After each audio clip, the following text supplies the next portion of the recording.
श्री नानक अंगद गुरु अमरदास पद बंद रामदास अर्जन गुरु बर श्री गोबिंद हरि राय हर कृष्ण गुर तेग बहादुर दसवें गोबिंद सिंह गुरु नमो जिसमें अमृत ज्ञान है माणक भगत श्री गुरु ग्रंथ साहिब उदद बंदो श्री गुरु शब्द कमाए जिना पंच विकार तिन संतन को बंदना चरणन पर तार एक अंकारा सतगुरु ते प्रसाद सच होए वाहेगुरु जी की फतेह विघ्न विनाशन सोए एक अंकारा सतगुरु ते प्रसाद सच होए वाहेगुरु जी की फतेह विघ्न विनाशन सोए। सतनाम श्री वाहिगुरु जी। दोहरा आगे रही सो कहांगा साखी बंदे की लोप जिम मर के भयो जीवतो गयो रहो तिम गोप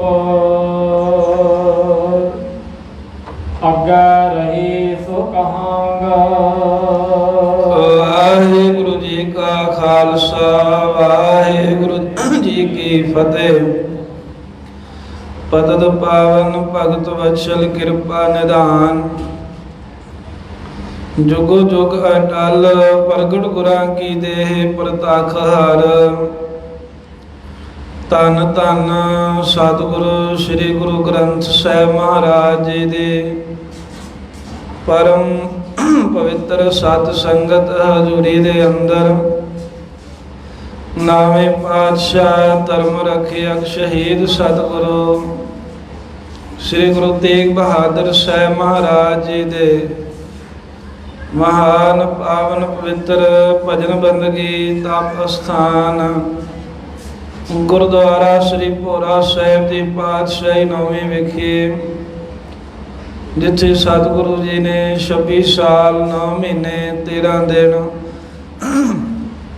परमेश्वर की भजन बंदगी के अंदर समा गुजारिया है। ऐसे महान पावन पवित्र स्थानां ते सतगुरां दे हजूर संध्या के समय के सजे हुए दीवाना हाजरियां पा रहे दर्शन दिदारे करके लाहा प्राप्त कर रहे गुरु प्यारी खालसा साध संगत जी सतगुरु जी की दया हुई है जो लड़ीवार इतिहास की कथा दे विच हाजरी भरन दा आपां नूं समा मिलिया है।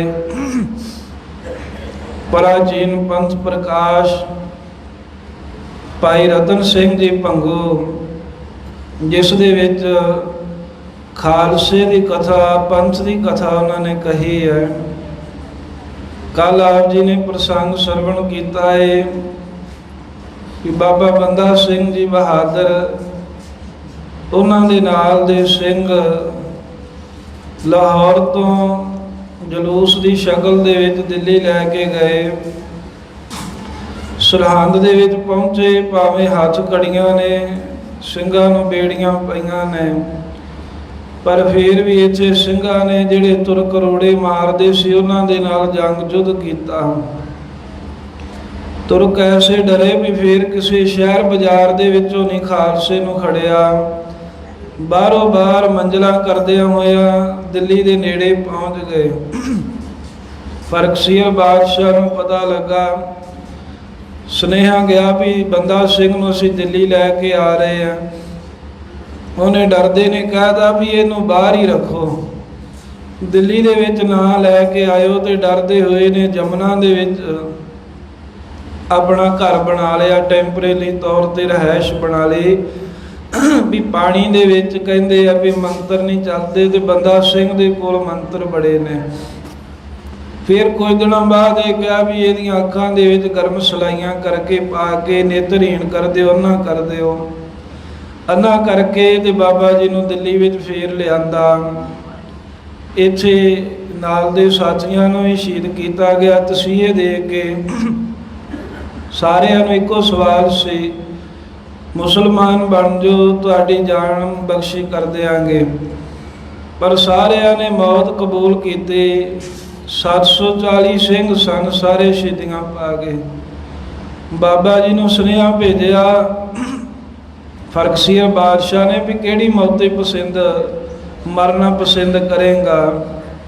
ਤੇ ਬਾਬਾ ਬੰਦਾ ਸਿੰਘ ਬਹਾਦਰ ਕਹਿੰਦੇ ਜਿਹੜੀ ਮੌਤੇ ਬਾਦਸ਼ਾਹ ਤੂੰ ਆਪ ਮਰਨਾ ਚਾਹੁੰਦਾ ਹੈ ਉਸੇ ਤਰ੍ਹਾਂ ਮੈਨੂੰ ਮਾਰ ਦੇ। ਬਾਬਾ ਜੀ ਨੂੰ ਘੋੜੇ ਦੇ ਪਿੱਛੇ ਪਾ ਕੇ ਘਸੀੜ ਕੇ ਗਲੀਆਂ ਬਾਜ਼ਾਰਾਂ ਦੇ ਵਿੱਚ ਹੋਰ ਵੀ ਅਨੇਕਾਂ ਤਸੀਹੇ ਦੇ ਕੇ 4 ਸਾਲ ਦਾ ਪੁੱਤਰ ਵੀ ਸ਼ਹੀਦ ਕਰਤਾ। ਬਾਬਾ ਬਾਦ ਸਿੰਘ ਕਰਕੇ ਜਰਨੈਲ ਸ਼ਹੀਦੀਆਂ ਪਾ ਗਏ ਨੇ। ਇਸ ਤਰ੍ਹਾਂ ਸਿਦਕ ਰੱਖਦਿਆਂ ਹੋਇਆਂ ਸਾਰੇ ਸਿੰਘਾਂ ਨੇ ਸ਼ਹੀਦੀਆਂ ਪਾਈਆਂ, ਪਰ ਕਿਸੇ ਨੇ ਵੀ ਆਪਣਾ ਧਰਮ ਨਹੀਂ ਗਵਾਇਆ। ਸ਼ਹੀਦੀ ਦੇ ਪ੍ਰਸੰਗ ਆਪਾਂ ਕੱਲ ਸਰਵਣ ਕੀਤੇ ਨੇ। ਚੱਲ ਰਹੀ ਲੜੀਵਾਰ ਕਥਾ ਦੇ ਵਿੱਚ ਜਿਵੇਂ ਅੱਗੇ ਭਾਈ ਰਤਨ ਸਿੰਘ ਜੀ ਇਹ ਵੀ ਜ਼ਿਕਰ ਕਰਦੇ ਆ, ਕਹਿੰਦੇ ਵੀ ਕਈ ਲੋਕ ਕਹਿੰਦੇ ਆ ਬਾਬਾ ਬੰਦਾ ਸਿੰਘ ਬਹਾਦਰ ਮਰਿਆ ਨਹੀਂ, ਕਹਿੰਦੇ ਉਹ ਫੇਰ ਜਿੰਦਾ ਹੋ ਗਿਆ।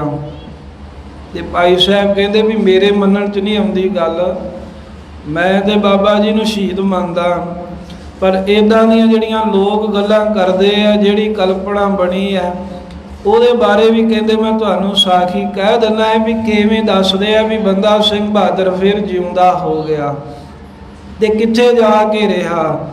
ਇਹ ਜੋ ਕਹਿੰਦੇ ਮੈਂ ਲੋਕਾਂ ਦੇ ਕੋਲੋਂ ਸੁਣਿਆ ਉਹ ਤੁਹਾਡੀ ਜਾਣਕਾਰੀ ਵਾਸਤੇ ਸਾਖੀ ਬਣਾ ਕੇ ਦੱਸਦਾ ਹਾਂ।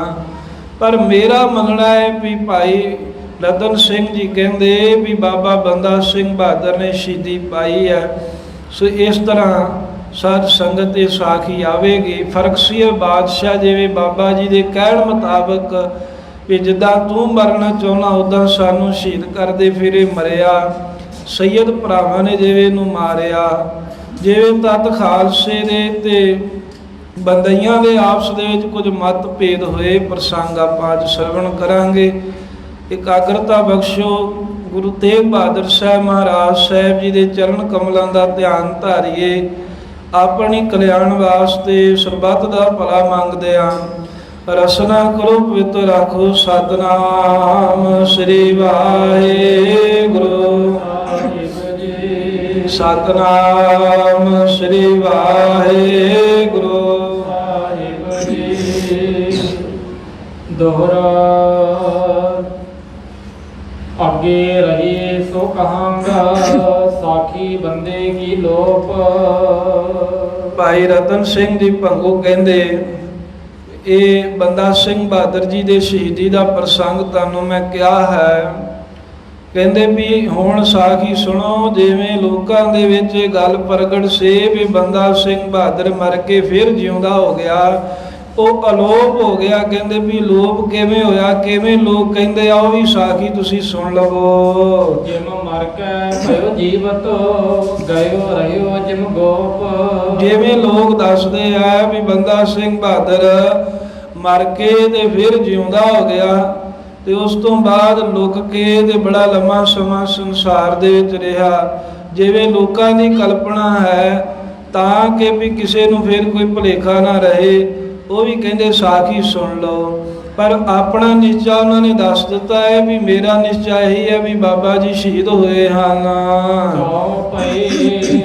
ਸੋ ਮੈਂ ਦੇਵ ਅੱਗੇ ਲਿਖਾਈ। ਆ ਕਹਿੰਦੇ ਵੀ ਇਹ ਹੁਣ ਸਾਖੀ ਮੈਂ ਅੱਗੇ ਲਿਖ ਦਿੰਦਾ। ਇਹ ਤੋਂ ਅੱਗੇ ਮੈਂ ਉਹ ਫਰਕਸੀਅਰ ਬਾਦਸ਼ਾਹ ਜਿਵੇਂ ਬਾਬਾ ਜੀ ਦੇ ਬਚਨ ਕਰਕੇ ਮਰਿਆ ਉਹ ਵੀ ਦੱਸਦਾ ਹਾਂ। ਠੌਰ ਢੂੰਡ ਤੇ ਮੈਨੇ ਪਾਈ। ਆ ਕਹਿੰਦੇ ਵੀ ਜਿਵੇਂ ਮੈਂ ਬੜੀ ਖੋਜ ਭਾਲ ਕੀਤੀ ਵੀ ਪਤਾ ਦੇ ਲੱਗੇ ਵੀ ਬਾਬਾ ਬੰਦਾ ਸਿੰਘ ਬਹਾਦਰ ਬਾਰੇ ਕੋਈ ਗੱਲ ਤਾਂ ਦੱਸੇ ਵੀ ਕਿੱਦਾਂ ਉਹਨੂੰ ਜਿਉਂਦਾ ਮੰਨਦੇ ਆ, ਕਿੱਦਾਂ ਕੋਈ ਕਹਿ ਸਕਦਾ ਏ। ਰਸੂ ਟਿਕੋਤ ਫਲਾਨ ਗ੍ਰਾਮ ਆ ਇੱਕ ਜਸਵਾਲ ਰਿਆਸਤ ਦੇ ਵਿੱਚ ਕਹਿੰਦੇ ਨਗਰ ਪਿੰਡ ਹੈ। ਜੈ ਸੋਢੀ ਬਾਵੈ ਫਤਿਹ ਸਿੰਘ ਭਾਗ ਸਿੰਘ ਨਾਮ। ਜਿੱਥੇ ਬਾਬਾ ਫਤਿਹ ਸਿੰਘ ਤੇ ਭਾਗ ਸਿੰਘ ਆਪਣੇ ਆਪ ਨੂੰ ਸੋਢੀ ਅਖਵਾਉਂਦੇ ਸਨ, ਜਿਹੜੇ ਕਹਿੰਦੇ ਸੀ ਵੀ ਅਸੀਂ ਬਾਬਾ ਬੰਦਾ ਸਿੰਘ ਬਹਾਦਰ ਦੀ ਅੰਸ਼ ਬੰਸ਼ ਹੈ। ਕਹਿੰਦੇ ਵੀ ਉਹ ਜਿਵੇਂ ਮੈਨੂੰ ਮਿਲੇ, ਜਿਵੇਂ ਉਹਨਾਂ ਨੇ ਆਪਣੀ ਗੱਲ ਦੱਸੇ। ਜਿਤਨੀ ਬਾਤ ਅਸਾਂ ਸੁਨੇ ਸੋ ਤੋਂ ਧਰੀ ਲਿਖਾਏ। ਆ ਭਾਈ ਰਤਨ ਸਿੰਘ ਜੀ ਕਹਿੰਦੇ ਵੀ ਜਿੰਨੀ ਗੱਲ ਮੈਂ ਉਹਨਾਂ ਦੇ ਕੋਲੋਂ ਸੁਣੀ ਨਾ, ਉਹ ਮੈਂ ਸਾਰੀ ਲਿਖ ਕੇ ਰੱਖ ਲਈ, ਵੀ ਇਹ ਵੀ ਗੱਲ ਲਿਖ ਕੇ ਤੇ ਰੱਖ ਲੈਣੀ ਚਾਹੀਦੀ ਤਾਂ ਕਿ ਸਿੱਖਾਂ ਦੀ ਜਾਣਕਾਰੀ ਵੱਧ ਜਾਵੇ। ਰਣ ਕੀਤੀ ਆਪਣ ਤੇ ਵੱਡੇ ਅਨ ਤੇ ਸੁਣ ਪਾਏ। ਆ ਕਈ ਕਹਿੰਦੇ ਵੀ ਉਹਨਾਂ ਦੇ ਪਰਿਵਾਰ ਦੇ ਲੋਕਾਂ ਦੇ ਕੋਲੋਂ, ਕੁਝ ਹੋਰ ਜਿਹੜੇ ਬਜ਼ੁਰਗ ਸਨ, ਜਿਹੜਾ ਕੋਈ ਮੈਨੂੰ ਮਿਲਿਆ ਉਹਨਾਂ ਦੇ ਕੋਲੋਂ ਜਿਵੇਂ ਮੈਨੂੰ ਪਤਾ ਲੱਗਾ, ਉਹ ਮੈਂ ਇੱਥੇ ਸਾਖੀ ਲਿਖੀ ਹੈ। ਸੋ ਪਈ ਗੱਲ ਦੋਹਰਾ ਸੁਨੋ ਕਹਾਣੀ ਅਦਭੁਤ ਅੱਗੇ ਭਈ ਨਾ ਜੋਏ। ਆ ਭਾਈ ਰਤਨ ਸਿੰਘ ਜੀ ਕਹਿੰਦੇ ਵੀ ਇਹੋ ਜੀ ਕਹਾਣੀ ਲੋਕਾਂ ਨੇ ਘੜੇ ਸੇ, ਜਿਹੜੀ ਪਹਿਲਾਂ ਅੱਗੇ ਕਦੀ ਨਹੀਂ ਹੋਈ, ਉਹ ਤੁਸੀਂ ਸੁਣਨਾ ਕਰੋ। ਹੋਇਓ ਜੀਓ ਔਰ ਨਾ ਸੁਣਿਓ ਜੀਓ ਬੰਦੋ ਸੀਸ ਕਟੋਏ। ਕਹਿੰਦੇ ਵੀ ਕੋਈ ਮਰਿਆ ਹੋਇਆ ਬਾਅਦ ਵਿੱਚ ਜਿਉਂਦਾ ਹੋ ਗਿਆ, ਇਹੀ ਗੱਲ ਨਹੀਂ ਸੀ ਸੁਣੀ। ਪਰ ਕਹਿੰਦੇ ਬੰਦਾ ਸਿੰਘ ਬਹਾਦਰ ਬਾਰੇ ਇਹ ਗੱਲ ਪ੍ਰਗਟ ਹੋਈ ਵੀ ਉਹ ਸਿਰ ਕਟਾ ਕੇ ਆਪਣੇ ਸਿਰ ਦੇ ਟੋਟੇ ਕਰਾ ਕੇ ਤੇ ਫਿਰ ਉਹਨਾਂ ਟੋਟਿਆਂ ਨੂੰ ਜੋੜ ਕੇ ਜਿਉਂਦਾ ਹੋ ਗਿਆ। ਜਾਓ ਭਈ ਕਹਾਂ ਦਿੱਲੀ ਮੈਂ ਹਿੰਦੂ ਜਾਂ ਬਾਤ। ਭਾਈ ਰਤਨ ਸਿੰਘ ਜੀ ਕਹਿੰਦੇ ਮੈਂ ਦਿੱਲੀ ਤੀਕਰ ਜਾ ਕੇ ਇਹਦੀ ਸਾਰੀ ਖੋਜ ਕੀਤੀ, ਤੇ ਜਿਹੜੇ ਦਿੱਲੀ ਦੇ ਵਿੱਚ ਰਹਿਣ ਵਾਲੇ ਹਿੰਦੂ ਸਨ ਉਹ ਇਦਾਂ ਦੀਆਂ ਗੱਲਾਂ ਕਹਿੰਦੇ। ਹੋਇਓ ਨਾ ਬੰਦੋ ਕਿਤ ਗਇਓ ਉਡਾਤ। ਕਹਿਣ ਲੱਗੇ ਵੀ ਬੰਦਾ ਸਿੰਘ ਬਹਾਦਰ ਜਿਹੜਾ ਹੈ ਉਹ ਮਰਿਆ ਨਹੀਂ, ਉਹ ਸ਼ਹੀਦ ਨਹੀਂ ਹੋਇਆ, ਉਹਦੇ ਕਿਤੇ ਉੱਡ ਕੇ ਚਲਾ ਗਿਆ ਹੈ। ਸਾਧ ਸੰਗਤ ਜੀ ਆਮ ਹੀ ਜਿਹੜੀ ਹੈ ਨਾ ਇਦਾਂ ਦੀਆਂ ਗੱਲਾਂ, ਇਹ ਉਹਨਾਂ ਸਮਿਆਂ ਦੇ ਵਿੱਚ ਤੇ ਬੜੀ ਪੁਰਾਣੀ ਗੱਲ ਹੈ। ਹੁਣ ਦੇ ਸਮਿਆਂ ਦੇ ਵਿੱਚ ਵੀ ਇਹੋ ਜਿਹੀਆਂ ਗੱਲਾਂ ਬਣ ਜਾਂਦੀਆਂ ਵੀ ਫਲਾਣਾ ਚੜਾਈ ਨਹੀਂ ਕੀਤਾ, ਫਲਾਣਾ ਮਰਿਆ ਨਹੀਂ, ਫਲਾਣਾ ਸ਼ਹੀਦ ਨਹੀਂ ਹੋਇਆ, ਵੀ ਉਹ ਹਜੇ ਵੀ ਹੈਗਾ ਏ। ਕੁਝ ਲੋਕਾਂ ਦੇ ਵਿੱਚ ਇਹ ਮਨੋਕਲਪਿਤ ਗੱਲਾਂ ਹੁੰਦੀਆਂ, ਕੁਝ ਲੋਕਾਂ ਦੇ ਅੰਦਰ ਵਿਸ਼ਵਾਸ ਭਰੋਸਾ ਇਹੋ ਜਿਹਾ ਹੋ ਜਾਂਦਾ ਏ, ਸੋ ਇਸ ਢੰਗ ਦੇ ਨਾਲ ਗੱਲਾਂ ਰਲ ਮਿਲ ਜੇ ਜਾਂਦੀਆਂ ਨੇ। ਬਾਬਾ ਬੰਦਾ ਸਿੰਘ ਬਹਾਦਰ ਬਾਰੇ ਵੀ ਇਦਾਂ ਦੀਆਂ ਗੱਲਾਂ ਲੋਕ ਕਰਦੇ, ਕਿਉਂਕਿ ਉਹਨਾਂ ਨੂੰ ਭਰੋਸਾ ਸੀ ਵੀ ਉਹਦੇ ਵਿੱਚ ਸ਼ਕਤੀਆਂ ਨੇ ਤੇ ਉਹਨੂੰ ਕੋਈ ਮਾਰ ਨਹੀਂ ਸਕਦਾ। ਇਸ ਕਰਕੇ ਕਹਿੰਦੇ ਵੀ ਬੰਦਾ ਸਿੰਘ ਬਹਾਦਰ ਤਾਂ ਕਿਤੇ ਉੱਡ ਕੇ ਚਲਾ ਗਿਆ, ਉਹਨੂੰ ਕੋਈ ਨਹੀਂ ਮਾਰ ਸਕਿਆ। ਸ਼ਕਤੀ ਸੋ ਮਨ ਮਾਹੀ। ਕਿਉਂਕਿ ਬੰਦਾ ਸਿੰਘ ਬਹਾਦਰ ਦੇ ਅੰਦਰ ਬੜੀ ਤਾਕਤ ਸੀ, ਬੜੀ ਕਰਾਮਾਤ ਹੈ, ਫਿਰ ਕਿਵੇਂ ਮਰ ਗਿਆ। ਜੀਵਤ ਗਇਓ ਨਾ ਠੌਰ ਲਭਾਹੀ। ਜੀਵਤ ਗਇਓ ਨਾ ਠੌਰ ਲਭਾਹੀ। ਤੇ ਭਾਈ ਰਤਨ ਸਿੰਘ ਜੀ ਕਹਿੰਦੇ ਵੀ ਇਹ ਗੱਲਾਂ ਤੇ ਸਾਰੇ ਦੱਸਦੇ ਸਨ ਵੀ ਉਹ ਜਿਉਂਦਾ ਹੈ, ਪਰ ਮੈਂ ਲੱਭਦਿਆ ਸੀ ਵੀ ਉਹ ਜਿਉਂਦਾ ਕਿੱਥੇ ਰਿਹਾ, ਉਹ ਮੈਨੂੰ ਜਗ੍ਹਾ ਨਾ ਲੱਭੀ। ਇਹ ਤੇ ਪਤਾ ਲੱਗ ਗਿਆ ਵੀ ਬੰਦਾ ਸਿੰਘ ਫਿਰ ਜਿਉਂਦਾ ਹੋ ਗਿਆ। ਤੇ ਫਿਰ ਭਾਈ ਰਤਨ ਸਿੰਘ ਜੀ ਕਹਿੰਦੇ ਲੱਭਦਿਆਂ ਮੈਨੂੰ ਉਹ ਵੀ ਜਗ੍ਹਾ ਲੱਭ ਗਈ, ਪਤਾ ਲੱਗ ਗਿਆ ਜਿਹਦੇ ਬਾਰੇ ਲੋਕ ਕਹਿੰਦੇ ਸੀ ਵੀ ਬੰਦਾ ਸਿੰਘ ਬਹਾਦਰ ਜਿਉਂਦਾ ਹੋ ਕੇ ਇੱਥੇ ਗਿਆ ਹੈ। ਜਿਸ ਮਿਲੇ ਪੋਤਰੇ ਜੇ ਜਨਮੇ ਜਾਈ। ਭਾਈ ਰਤਨ ਸਿੰਘ ਜੀ ਕਹਿੰਦੇ ਵੀ ਮੈਨੂੰ ਨਾ ਬਾਬਾ ਬੰਦਾ ਸਿੰਘ ਬਹਾਦਰ ਦੇ ਪੁੱਤਰ ਦੇ ਪੋਤਰੇ ਅਖਵਾਉਣ ਵਾਲੇ ਜਿਹੜੇ ਉਹ ਮਿਲੇ, ਉਹ ਕਹਿੰਦੇ ਸੀ ਵੀ ਅਸੀਂ ਬੰਦਾ ਸਿੰਘ ਬਹਾਦਰ ਦੀ ਅੰਸ਼ ਬੰਸ਼ ਦੇ ਵਿੱਚੋਂ ਹਾਂ। ਫਤਿਹ ਸਿੰਘ ਉਹ ਭਾਗ ਸਿੰਘ ਦੋਈ। ਇੱਕ ਦਾ ਨਾਮ ਸੀ ਫਤਿਹ ਸਿੰਘ ਤੇ ਦੂਜੇ ਦਾ ਨਾਮ ਭਾਗ ਸਿੰਘ ਹੈ। ਅੰਮ੍ਰਿਤਸਰ ਗੋਸ਼ਟ ਮੋਹੀ। ਭਾਈ ਰਤਨ ਸਿੰਘ ਜੀ ਦਾ ਇਤਿਹਾਸ ਲਿਖਾ ਰਹੇ ਸੀ ਨਾ, ਇਹ ਅੰਮ੍ਰਿਤਸਰ ਸਾਹਿਬ ਹੀ ਜ਼ਿਆਦਾ ਰਹਿੰਦੇ ਰਹੇ, ਕਿਉਂਕਿ ਇੱਥੇ ਸਿੰਘ ਦਰਸ਼ਨ ਕਰਨ ਵਾਸਤੇ ਆਉਂਦੇ ਸਨ ਤੇ ਉਹਨਾਂ ਸਿੰਘਾਂ ਦੇ ਕੋਲੋਂ ਕੁਝ ਨਾ ਕੁਝ ਪੁਰਾਣੀਆਂ ਸਾਖੀਆਂ ਪੁੱਛਦੇ। ਇੱਥੇ ਬੁੰਗੇ ਬਣੇ ਹੁੰਦੇ ਸੀ ਅੰਮ੍ਰਿਤਸਰ ਸਾਹਿਬ ਦੇ ਆਲੇ ਦੁਆਲੇ, ਤੇ ਬੁੱਢੇ ਦਲੀਆਂ ਦਾ ਬੁੰਗਾ ਸੀ, ਉਹਦੇ ਵਿੱਚ ਇਹ ਭਾਈ ਰਤਨ ਸਿੰਘ ਜੀ ਰਹਿ ਕੇ ਸਾਰਾ ਇਤਿਹਾਸ ਪੁੱਛ ਰਹੇ ਸਨ। ਕਹਿੰਦੇ ਵੀ ਇੱਥੇ ਮੈਨੂੰ ਫਤਿਹ ਸਿੰਘ ਤੇ ਭਾਗ ਸਿੰਘ ਮਿਲੇ, ਇਹ ਕਹਿੰਦੇ ਵੀ ਅਸੀਂ ਬਾਬਾ ਬੰਦਾ ਸਿੰਘ ਬਹਾਦਰ ਦੀ ਅੰਸ਼ ਬੰਸ਼ ਵਿੱਚੋਂ ਆਏ। ਤਾਂ ਆਪਣੇ ਆਪ ਨੂੰ ਬਾਬਾ ਬੰਦਾ ਸਿੰਘ ਬਹਾਦਰ ਦੀ ਅੰਸ਼ ਬੰਸ਼ ਦੱਸਦੇ ਸਨ। ਹਮਕੋ ਹੁੰਦੀ ਚਿੰਤਾ ਭਾਰੀ। ਕਹਿੰਦੇ ਮੈਨੂੰ ਬੜੀ ਚਿੰਤਾ ਸੀ ਵੀ ਜੇ ਲੋਕਾਂ ਨੇ ਗੱਲਾਂ ਬਣਾਈਆਂ ਇਹ ਵੀ ਬੰਦਾ ਸਿੰਘ ਬਹਾਦਰ ਫਿਰ ਜਿਉਂਦਾ ਹੋ ਗਿਆ, ਕੋਈ ਇਹੋ ਜਿਹਾ ਵੀ ਦੱਸਣ ਵਾਲਾ ਮਿਲੇ ਜਿਹੜਾ ਦੱਸੇ ਵੀ ਜਿਉਂਦਾ ਹੋ ਕੇ ਤੇ ਗਿਆ ਕਿੱਥੇ ਆ। ਭਾਗ ਸਿੰਘ ਮਿਲ ਹਮੈ ਨਿਵਾਰੀ, ਕਹਿੰਦੇ ਭਾਗ ਸਿੰਘ ਮਿਲਿਆ ਤੇ ਉਹਨੇ ਮੈਨੂੰ ਸਾਰੀ ਫਿਰ ਗੱਲ ਦੱਸੀ। ਕਹੀ ਉਨੇ ਹਮ ਐਸੇ ਸੁਨੀ, ਆ ਭਾਗ ਸਿੰਘ ਕਹਿੰਦਾ ਵੀ ਸਾਡੇ ਨਾ ਖਾਨਦਾਨ ਦੇ ਵਿੱਚ ਇਦਾਂ ਦੀ ਪਰੰਪਰਾ ਏ, ਇਦਾਂ ਦੀ ਰਤਨ ਸਿੰਘ ਜੀ ਰਵਾਇਤ ਤੁਰੀ ਆ ਰਹੀ ਹੈ ਬੰਦਾ ਸਿੰਘ ਬਹਾਦਰ ਬਾਰੇ। ਸ਼ਹਿਰ ਨਾ ਨੇਰੇ ਐਸੇ ਹੁਨੇ, ਆ ਕਹਿੰਦੇ ਵੀ ਉਹ ਪਰੰਪਰਾ ਇਹ ਹੈ ਵੀ ਸ਼ਹਿਰ ਨਾ ਨੇੜੇ ਐਸੇ ਹੋਣੇ, ਵੀ ਇੱਕ ਸ਼ਹਿਰ ਹੈ ਉਸ ਸ਼ਹਿਰ ਦੇ ਨੇੜੇ ਕਹਿੰਦੇ ਇਦਾਂ ਗੱਲ ਹੋਈ। ਰੁਕਣ ਸਿਰ ਸਿਰ ਬੰਦਾ ਲਾਇਓ, ਵੀ ਜਦੋਂ ਬੰਦਾ ਸਿੰਘ ਬਹਾਦਰ ਸ਼ਹੀਦੀ ਪ੍ਰਾਪਤ ਕਰ ਗਏ ਤੇ ਤੁਰਕਾਂ ਦੇ ਸਿਰ ਤੇ ਆਪਣਾ ਸੀਸ ਲਾ ਦਿੱਤਾ। ਜਿਮ ਚਾਹਿਓ ਤਿਮ ਕਾਟ ਕੇ ਰਾਇਓ, ਉਸ ਤੋਂ ਬਾਅਦ ਕਹਿੰਦੇ ਵੀ ਜਦੋਂ ਬੰਦਾ ਸਿੰਘ ਬਹਾਦਰ ਜੀ ਸ਼ਹੀਦ ਹੋ ਗਏ ਤੇ ਜਿਵੇਂ ਤੁਰਕਾਂ ਨੇ ਚਾਹਿਆ ਬਾਬਾ ਜੀ ਦੇ ਸਰੀਰ ਦੇ ਉਸੇ ਤਰ੍ਹਾਂ ਅੰਗ ਜਿਹੜੇ ਸੀ ਕੱਟ ਦਿੱਤੇ। ਮਨ ਤਿਨ ਚਾਹਿਓ ਦਇਆ ਦੇਸਨ ਖੰਡਵਾਏ, ਜਦੋਂ ਬਾਬਾ ਬੰਦਾ ਸਿੰਘ ਬਹਾਦਰ ਜੀ ਦਾ ਸਿਰ ਧੜ ਦੇ ਨਾਲੋਂ ਅਲੱਗ ਕਰਤਾ, ਬਾਹਾਂ ਅਲੱਗ ਕਰਤੀਆਂ, ਪੱਟ ਵੱਖਰੇ ਕਰ ਦਿੱਤੇ, ਉਹ ਹੋਰ ਸਰੀਰ ਦੇ ਜਿਹੜੇ ਅੰਗ ਸੀ ਉਹ ਕੱਟ ਕੇ ਟੁਕੜਿਆਂ 'ਚ ਬਣਾਤੇ। ਤੇ ਫਿਰ ਭਾਗ ਸਿੰਘ ਨੇ ਰਤਨ ਸਿੰਘ ਜੀ ਕਹਿੰਦੇ ਮੈਨੂੰ ਦੱਸਿਆ ਵੀ ਤੁਰਕਾਂ ਨੇ ਸੋਚਿਆ ਵੀ ਬੰਦਾ ਸਿੰਘ ਬਹਾਦਰ ਦੇ ਜਿਹੜੇ ਸਰੀਰ ਦੇ ਟੁਕੜੇ ਨੇ ਨਾ ਇਹ ਖੰਡਾ ਦੇਣੇ ਚਾਹੀਦੇ ਨੇ, ਇੱਕ ਥਾਂ ਤੇ ਨਹੀਂ ਰੱਖਣੇ ਚਾਹੀਦੇ। ਬੰਦ ਬੰਦ ਧਰੇ ਜੁਦੇ ਕਰਵਾਏ, ਆ ਜਿਹੜੇ ਬੰਦ ਕੱਟੇ ਸਨ ਸਰੀਰ ਦੇ ਜਿੰਨੇ ਬੰਦ ਹੁੰਦੇ ਕਹਿੰਦੇ ਇਥੋਂ ਕੱਟ ਕੇ ਤੇ ਵੱਖੋ ਵੱਖਰੇ ਸੰਦੂਖਾਂ ਦੇ ਵਿੱਚ ਰੱਖ ਲਿਆ। ਹੋਰ ਜੈ ਹੁਤ ਖਾਫ ਬਟੋ ਸੁਨਿਓ ਦੇਸ਼ ਦੇ ਸੰਤਰ ਮਾਹੇ, ਜਿਸ ਥਾਂ ਤੇ ਬਾਬਾ ਬੰਦਾ ਸਿੰਘ ਬਹਾਦਰ ਦਾ ਤੁਰਕਾਂ 'ਚ ਬੜਾ ਖੌਫ ਸੀ ਨਾ, ਬੰਦਾ ਸਿੰਘ ਬਹਾਦਰ ਦੇ ਨਾਮ ਤੋਂ ਜਿੱਥੇ ਡਰਦੇ ਸਨ ਦਸਾਂ ਦਿਸ਼ਾਵਾਂ ਵਿੱਚ, ਆਪ ਤੈ ਘਲ ਦਿਖਲਾਈ ਐ ਬੰਦੇ ਬੰਦ ਪਹੁੰਚਾਏ। ਇਹ ਫਰਕਸੀਅਰ ਬਾਦਸ਼ਾਹ ਦੇ ਉਹਦੇ ਸਿਪਾਹੀਆਂ ਨੇ ਵਜ਼ੀਰਾਂ ਨੇ ਇਹ ਸਲਾਹ ਕੀਤੀ ਵੀ ਇਹ ਜਿਹੜੇ ਬੰਦਾ ਸਿੰਘ ਬਹਾਦਰ ਦੇ ਸਰੀਰ ਦੇ ਟੁਕੜੇ ਨੇ ਨਾ ਇੱਕ ਇੱਕ ਟੁਕੜਾ ਆਪਾਂ ਉਹਨਾਂ ਇਲਾਕਿਆਂ 'ਚ ਭੇਜੀਏ ਜਿੱਥੇ ਬੰਦਾ ਸਿੰਘ ਬਹਾਦਰ ਦਾ ਨਾਮ ਸੁਣ ਕੇ ਹਜੇ ਵੀ ਡਰਦੇ ਨੇ। ਉਹਨਾਂ ਨੂੰ ਇਹ ਪਤਾ ਲੱਗ ਜੇ ਵੀ ਬੰਦਾ ਸਿੰਘ ਬਹਾਦਰ ਕੋਲੋਂ ਡਰਨ ਦੀ ਲੋੜ ਨਹੀਂ, ਇਹਨੂੰ ਅਸੀਂ ਮਾਰ ਦਿੱਤਾ ਏ ਤੇ ਮਾਰ ਕੇ ਆ ਵੇਖੋ ਇਹਦੇ ਸਰੀਰ ਦੇ ਟੁਕੜੇ ਕਰ ਦਿੱਤੇ ਨੇ।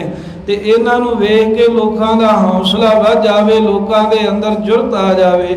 ਇਦਾਂ ਸੋਚ ਕੇ ਤੁਰਕਾਂ ਨੇ ਬਾਬਾ ਬੰਦਾ ਸਿੰਘ ਬਹਾਦਰ ਦੇ ਸਰੀਰ ਦੇ ਟੁਕੜੇ ਵੱਖ-ਵੱਖ ਸ਼ਹਿਰਾਂ ਦੇ ਵਿੱਚ ਇਲਾਕਿਆਂ ਵਿੱਚ ਭੇਜਣ ਦੀ ਤਿਆਰੀ ਕੀਤੀ। ਆਓ ਭਈ ਜਾਈ ਹੁਕਮ ਫਰਖੇਰ ਦਇਓ, ਜਦੋਂ ਫਰਕਸੀਅਰ ਬਾਦਸ਼ਾਹ ਨੇ ਇਹ ਹੁਕਮ ਦਿੱਤਾ ਵੀ ਬੰਦਾ ਸਿੰਘ ਬਹਾਦਰ ਦੇ ਸਰੀਰ ਦੇ ਟੁਕੜੇ ਜਿਹੜੇ ਹਨ ਇੱਕ ਇੱਕ ਜਿਹੜਾ ਬੰਦ ਹੈ ਇੱਕ ਇੱਕ ਜਿਹੜਾ ਟੁਕੜਾ ਇਹ ਫਲਾਣੇ ਫਲਾਣੇ ਨਗਰ ਸ਼ਹਿਰ ਦੇ ਵਿੱਚ ਭੇਜ ਦਿਓ।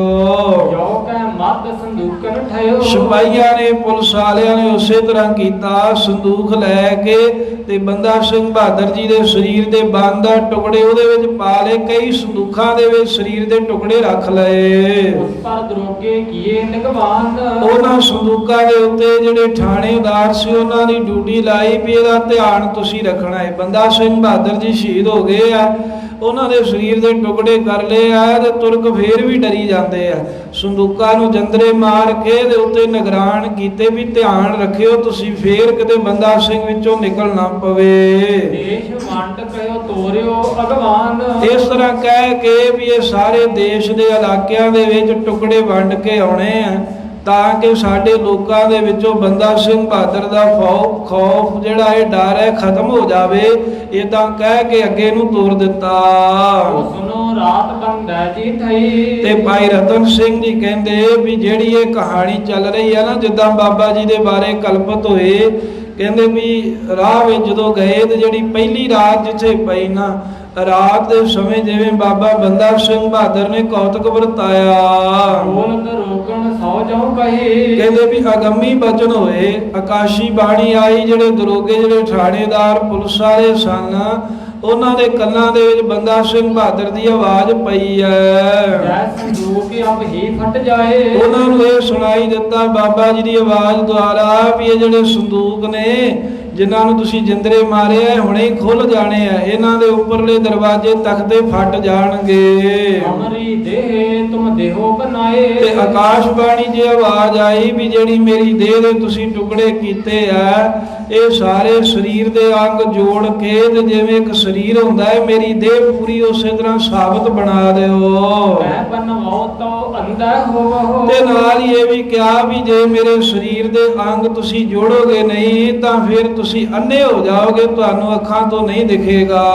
ਹੋਏ ਦੁਖੀਏ ਤੁਮ ਪ੍ਰਾਣ ਗਵਾਵੋ। ਤੇ ਕੱਲਾ ਅੰਨੇ ਹੀ ਨਹੀਂ ਹੋਵੋਗੇ, ਦੁਖੀ ਹੋ ਕੇ ਤੁਹਾਡੇ ਪ੍ਰਾਣ ਨਿਕਲ ਜਾਣਗੇ, ਬੜਾ ਤੜਫ ਤੜਫ ਕੇ ਤੁਸੀਂ ਮਰੋਗੇ। ਉਹ ਸੁਣ ਉਹਨੇ ਕੁਛ ਆਕੜ ਗਈ। ਜਦੋਂ ਏਦਾਂ ਕਹਿੰਦੇ ਆਵਾਜ਼ ਸੁਣੀ ਤੇ ਸੁਣ ਕੇ ਨਾ ਉਹ ਆਕੜ ਗਏ, ਕਹਿੰਦੇ ਵੀ ਸਾਡਾ ਹੁਣ ਕੀ ਵਿਗਾੜਨ ਨੂੰ ਬੰਦਾ ਸਿੰਘ ਬਹਾਦਰ, ਇਹਦੇ ਸਰੀਰ ਦੇ ਨਾਲ ਟੁਕੜੇ ਕਰਕੇ ਅਸੀਂ ਸੰਦੂਕਾਂ ਦੇ ਵਿੱਚ ਬੰਦ ਕੀਤੇ ਨੇ, ਆਕੜ ਕੇ ਗਾੜੀਆਂ।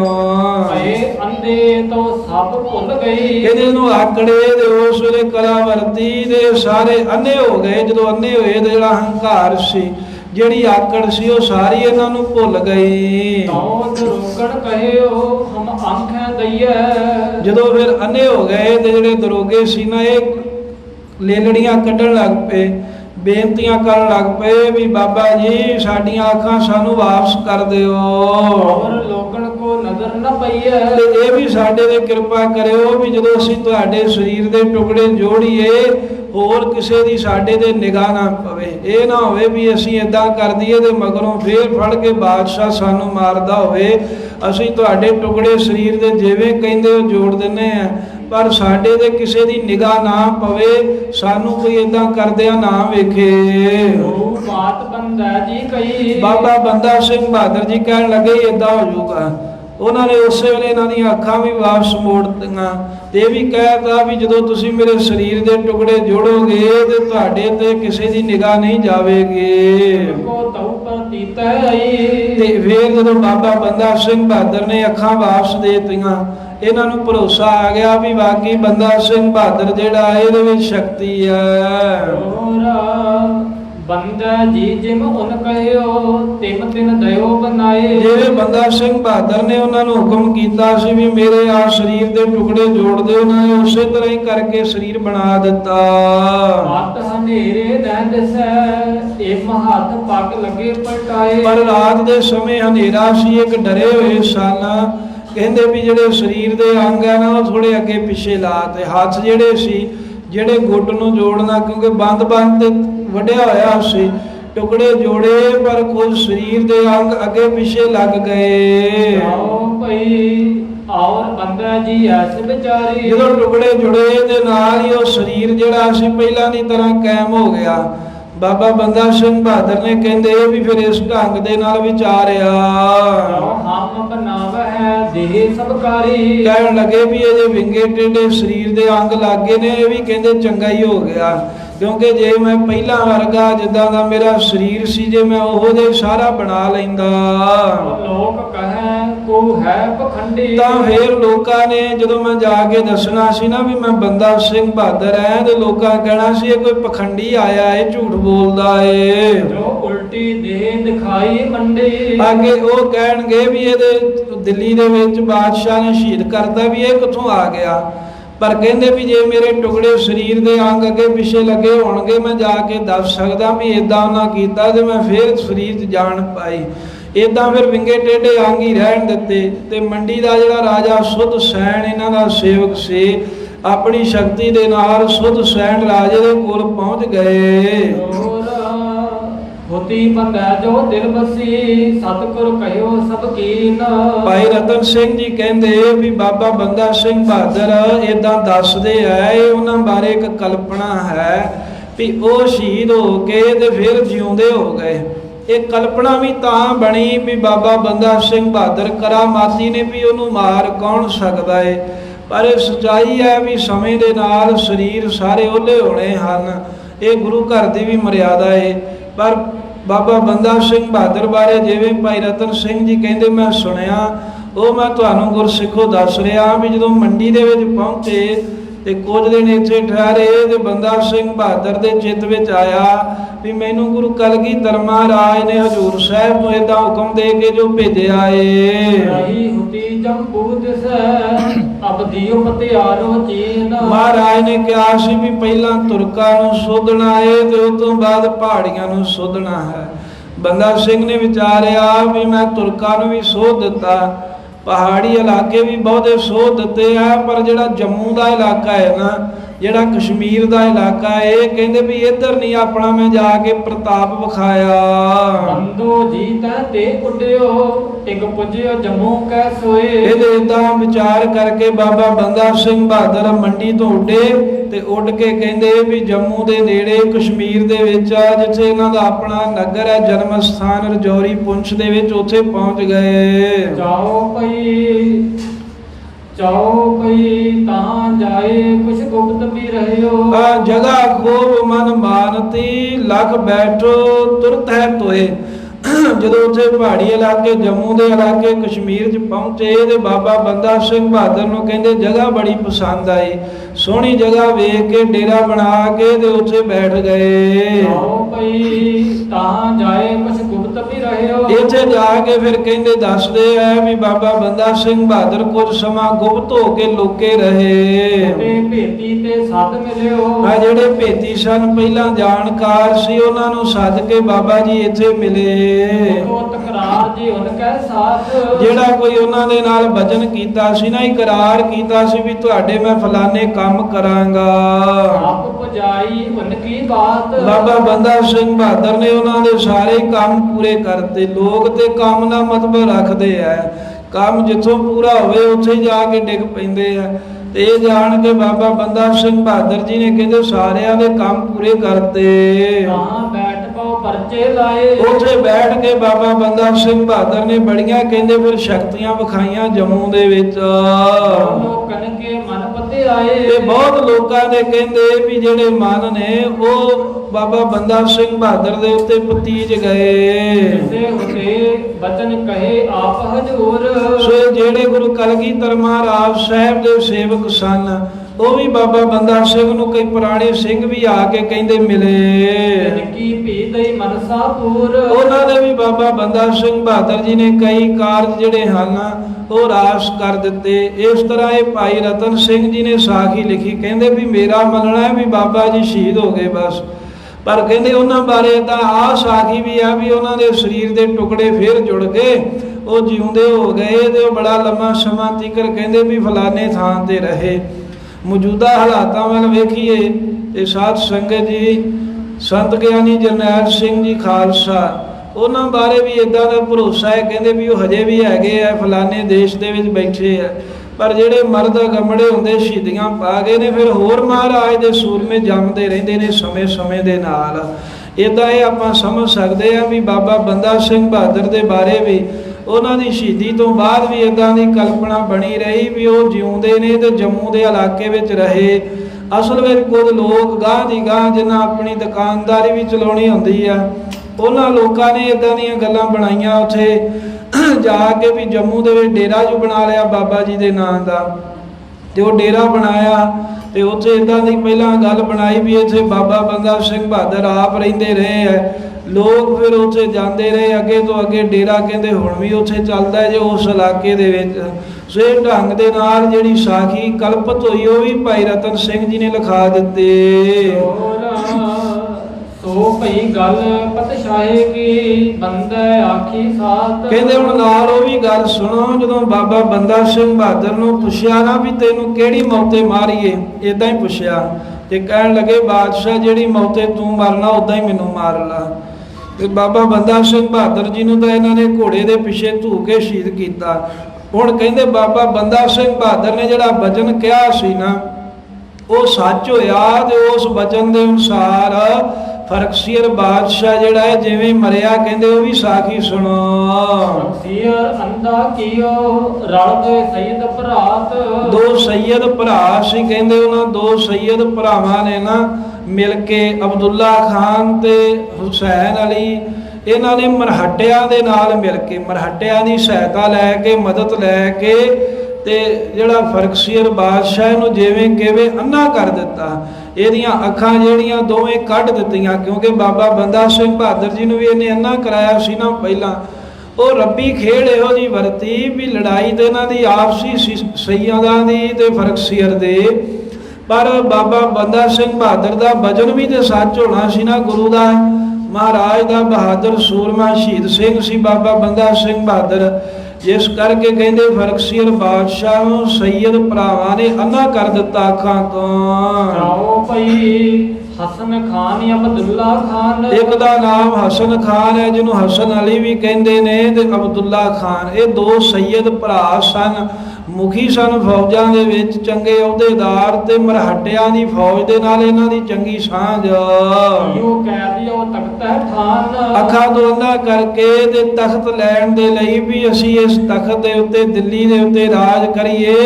ਇਸ ਕਰਕੇ ਇਹਨਾਂ ਨੇ ਅੰਨਾ ਕਰਕੇ ਆਪਣੀ ਕੈਦ ਦੇ ਵਿੱਚ, ਆਪਣੀ ਗ੍ਰਿਫਤਾਰੀ ਦੇ ਵਿੱਚ ਫਰਕਸੀਅਰ ਨੂੰ ਲੈ ਲਿਆ। ਰੋਜ਼ ਇਸ ਭਾਂਤ ਬਿਤਾਏ। ਕਈ ਦਿਨ ਤੇ ਕਹਿੰਦੇ ਵੀ ਏਦਾਂ ਬਤੀਤ ਹੋ ਗਏ ਵੀ ਇਹਨੂੰ ਅੰਨਾ ਕਰਕੇ ਤੇ ਆਪਣੇ ਕਬਜ਼ੇ ਦੇ ਵਿੱਚ ਰੱਖਿਆ। ਜਿਹੜੇ ਮਰਨ ਸ਼ਾਹੇ ਦਿਨ ਆਏ। ਆ ਜਿਹੜਾ ਫਰਕਸੀਅਰ ਬਾਦਸ਼ਾਹ ਸੀ, ਇਹਦੇ ਮਰਨ ਦੇ ਦਿਨ ਨੇੜੇ ਆ ਗਏ।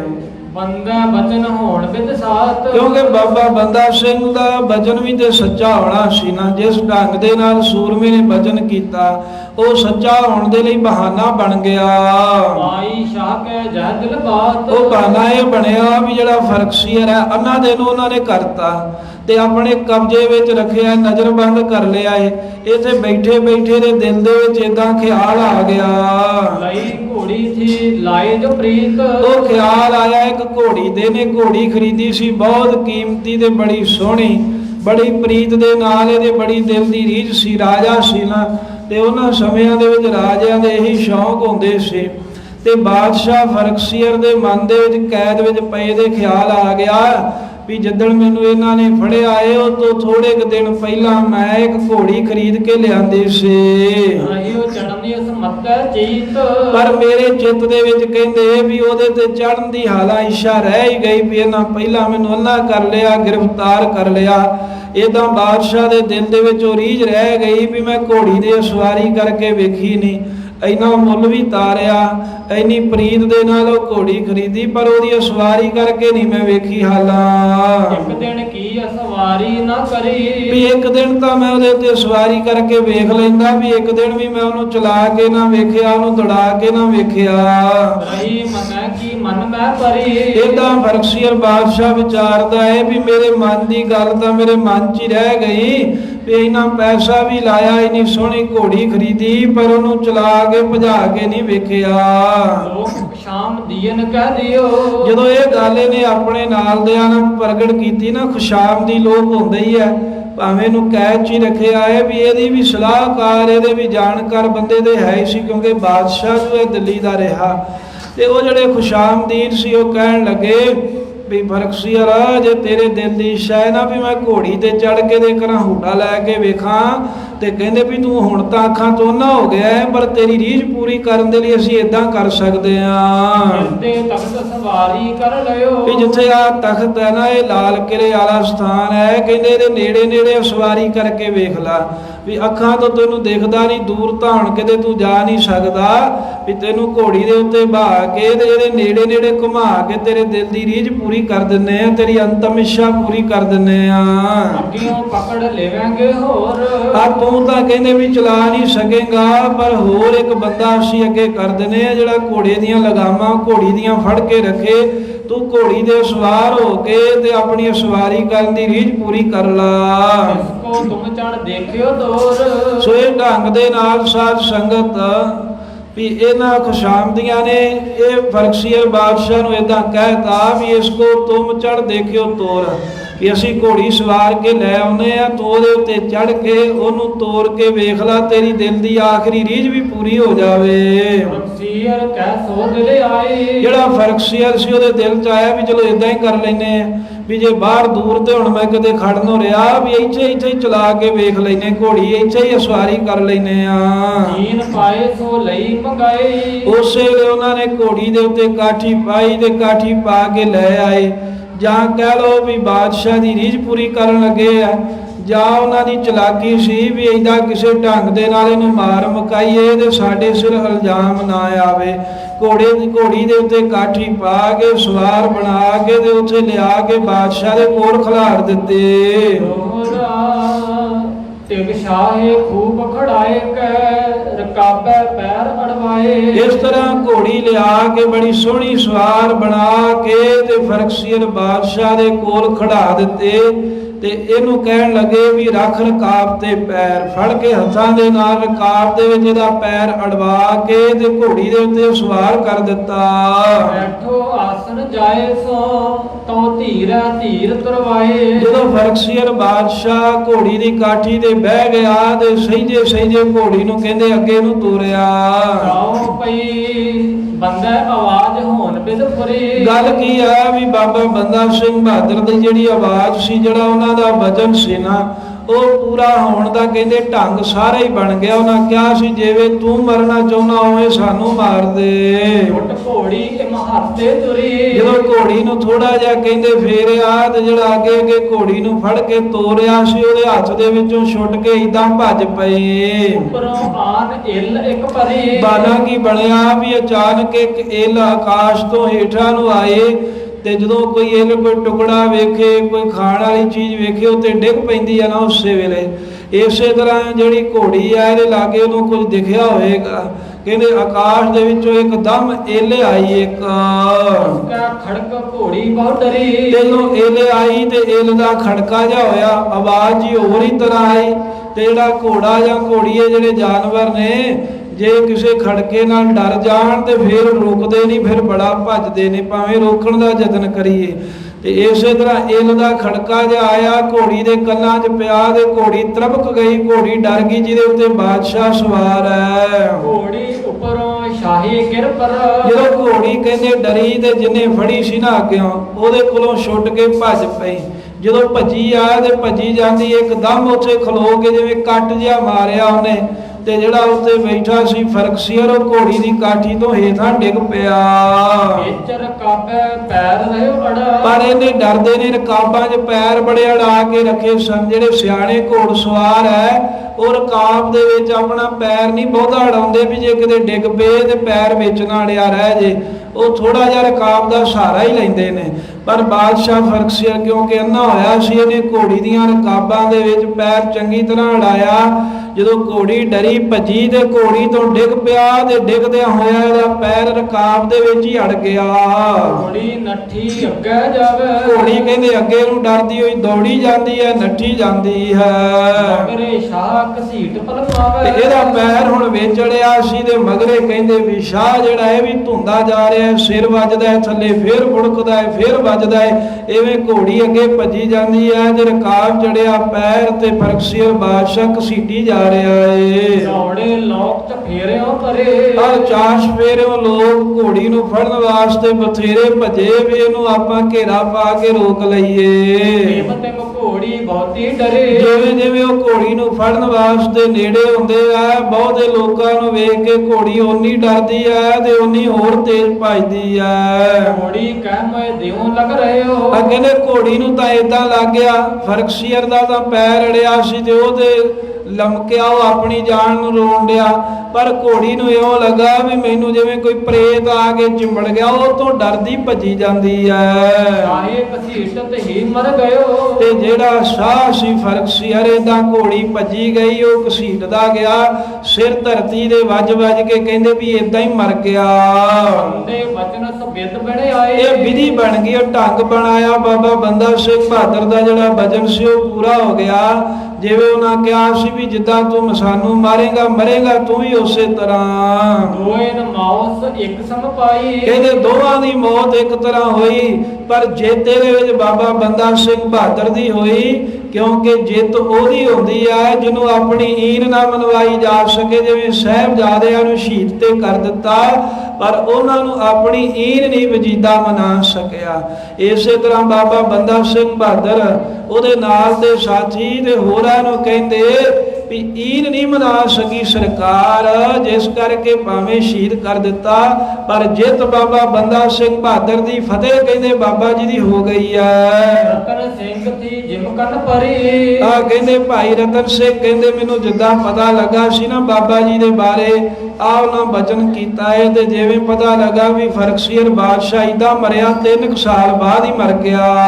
ਇੱਕ ਕਾਗਤ ਮੇ ਤਿਮ ਕਰ ਧਰੀ, ਉਹ ਸਾਰੀ ਮੈਂ ਲਿਖ ਕੇ ਸਾਖੀ ਕਾਗਜ਼ ਦੇ ਵਿੱਚ ਰੱਖ ਲਏ। ਹੋਰ 1781 ਸਾਲ ਬਿਕਰਮ ਰਾਏ, ਆਗੇ ਦੇ ਬਿਕਰਮੀ ਸੰਮਤ 1781 ਹੈ। ਫੀਰ ਐਸੇ ਮਰਾ ਕੀਓ ਆਪਣੋ ਪਾਏ, ਫਰਕਸੀਅਰ ਬਾਦਸ਼ਾਹ ਕਹਿੰਦੇ ਤਾਂ ਘੋੜੀ ਦੇ ਨਾਲ ਧੁੰਦਾ ਹੋਇਆ ਮਰ ਗਿਆ, ਆਪਣੀ ਕੀਤੀ ਦਾ ਫਲ ਇਹਨੇ ਪਾਇਆ। ਮਾਨੋ ਬਾਬਾ ਬੰਦਾ ਸਿੰਘ ਬਹਾਦਰ ਨੇ ਇਹਦੇ ਕੋਲੋਂ ਬਦਲਾ ਲੈ ਲਿਆ ਬਚਨਾਂ ਦੇ ਨਾਲ।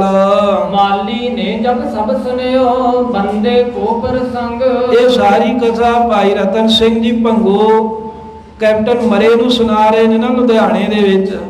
ਤੇ ਕਹਿੰਦੇ ਜਦੋਂ ਉਹਨੇ ਸੁਣਿਆ ਨਾ ਵੀ ਇਦਾਂ ਬਾਬਾ ਬੰਦਾ ਸਿੰਘ ਬਹਾਦਰ ਸ਼ਹੀਦ ਹੋ ਗਏ, ਧਰਮ ਨਹੀਂ ਆ ਰਿਹਾ, ਤੇ ਉਹਨਾਂ ਦੇ ਬਚਨਾਂ ਦੇ ਨਾਲ ਫਰਕਸੀਅਰ ਬਾਦਸ਼ਾਹ ਹਿੰਦੁਸਤਾਨ ਦਾ ਮਰਿਆ।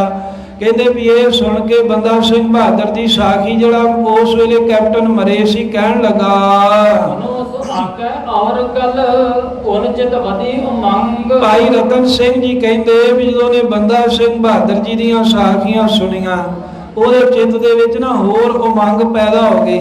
ਉਹਦੇ ਦਿਲ ਵਿੱਚ ਆਇਆ ਵੀ ਆਹ ਗੱਲ ਤਾਂ ਮੈਨੂੰ ਬੂਟੇ ਸ਼ਾਹ ਮੌਲਵੀ ਨੇ ਥੋੜਾ ਦੱਸਣੀ ਸੀ, ਜਿਹਨੂੰ ਪਹਿਲਾਂ ਅੰਗਰੇਜ਼ਾਂ ਨੇ ਖਾਲਸੇ ਦਾ ਇਤਿਹਾਸ ਲਿਖਣ ਵਾਸਤੇ ਲਿਖਾਰੀ ਲਾਇਆ। ਕਹਿੰਦੇ ਆਹ ਜਿਹੜੀ ਗੱਲ ਰਤਨ ਸਿੰਘ ਜੀ ਤੂੰ ਦੱਸੀ ਹੈ, ਮੌਲਵੀ ਬੂਟੇ ਸ਼ਾਹ ਨੇ ਥੋੜਾ ਦੱਸਣਾ ਸੀ ਵੀ ਬਾਬਾ ਬੰਦਾ ਸਿੰਘ ਬਹਾਦਰ ਦੇ ਕਹਿਣ ਕਰਕੇ ਫਰਕਸੀਅਰ ਇਦਾਂ ਮਰਿਆ।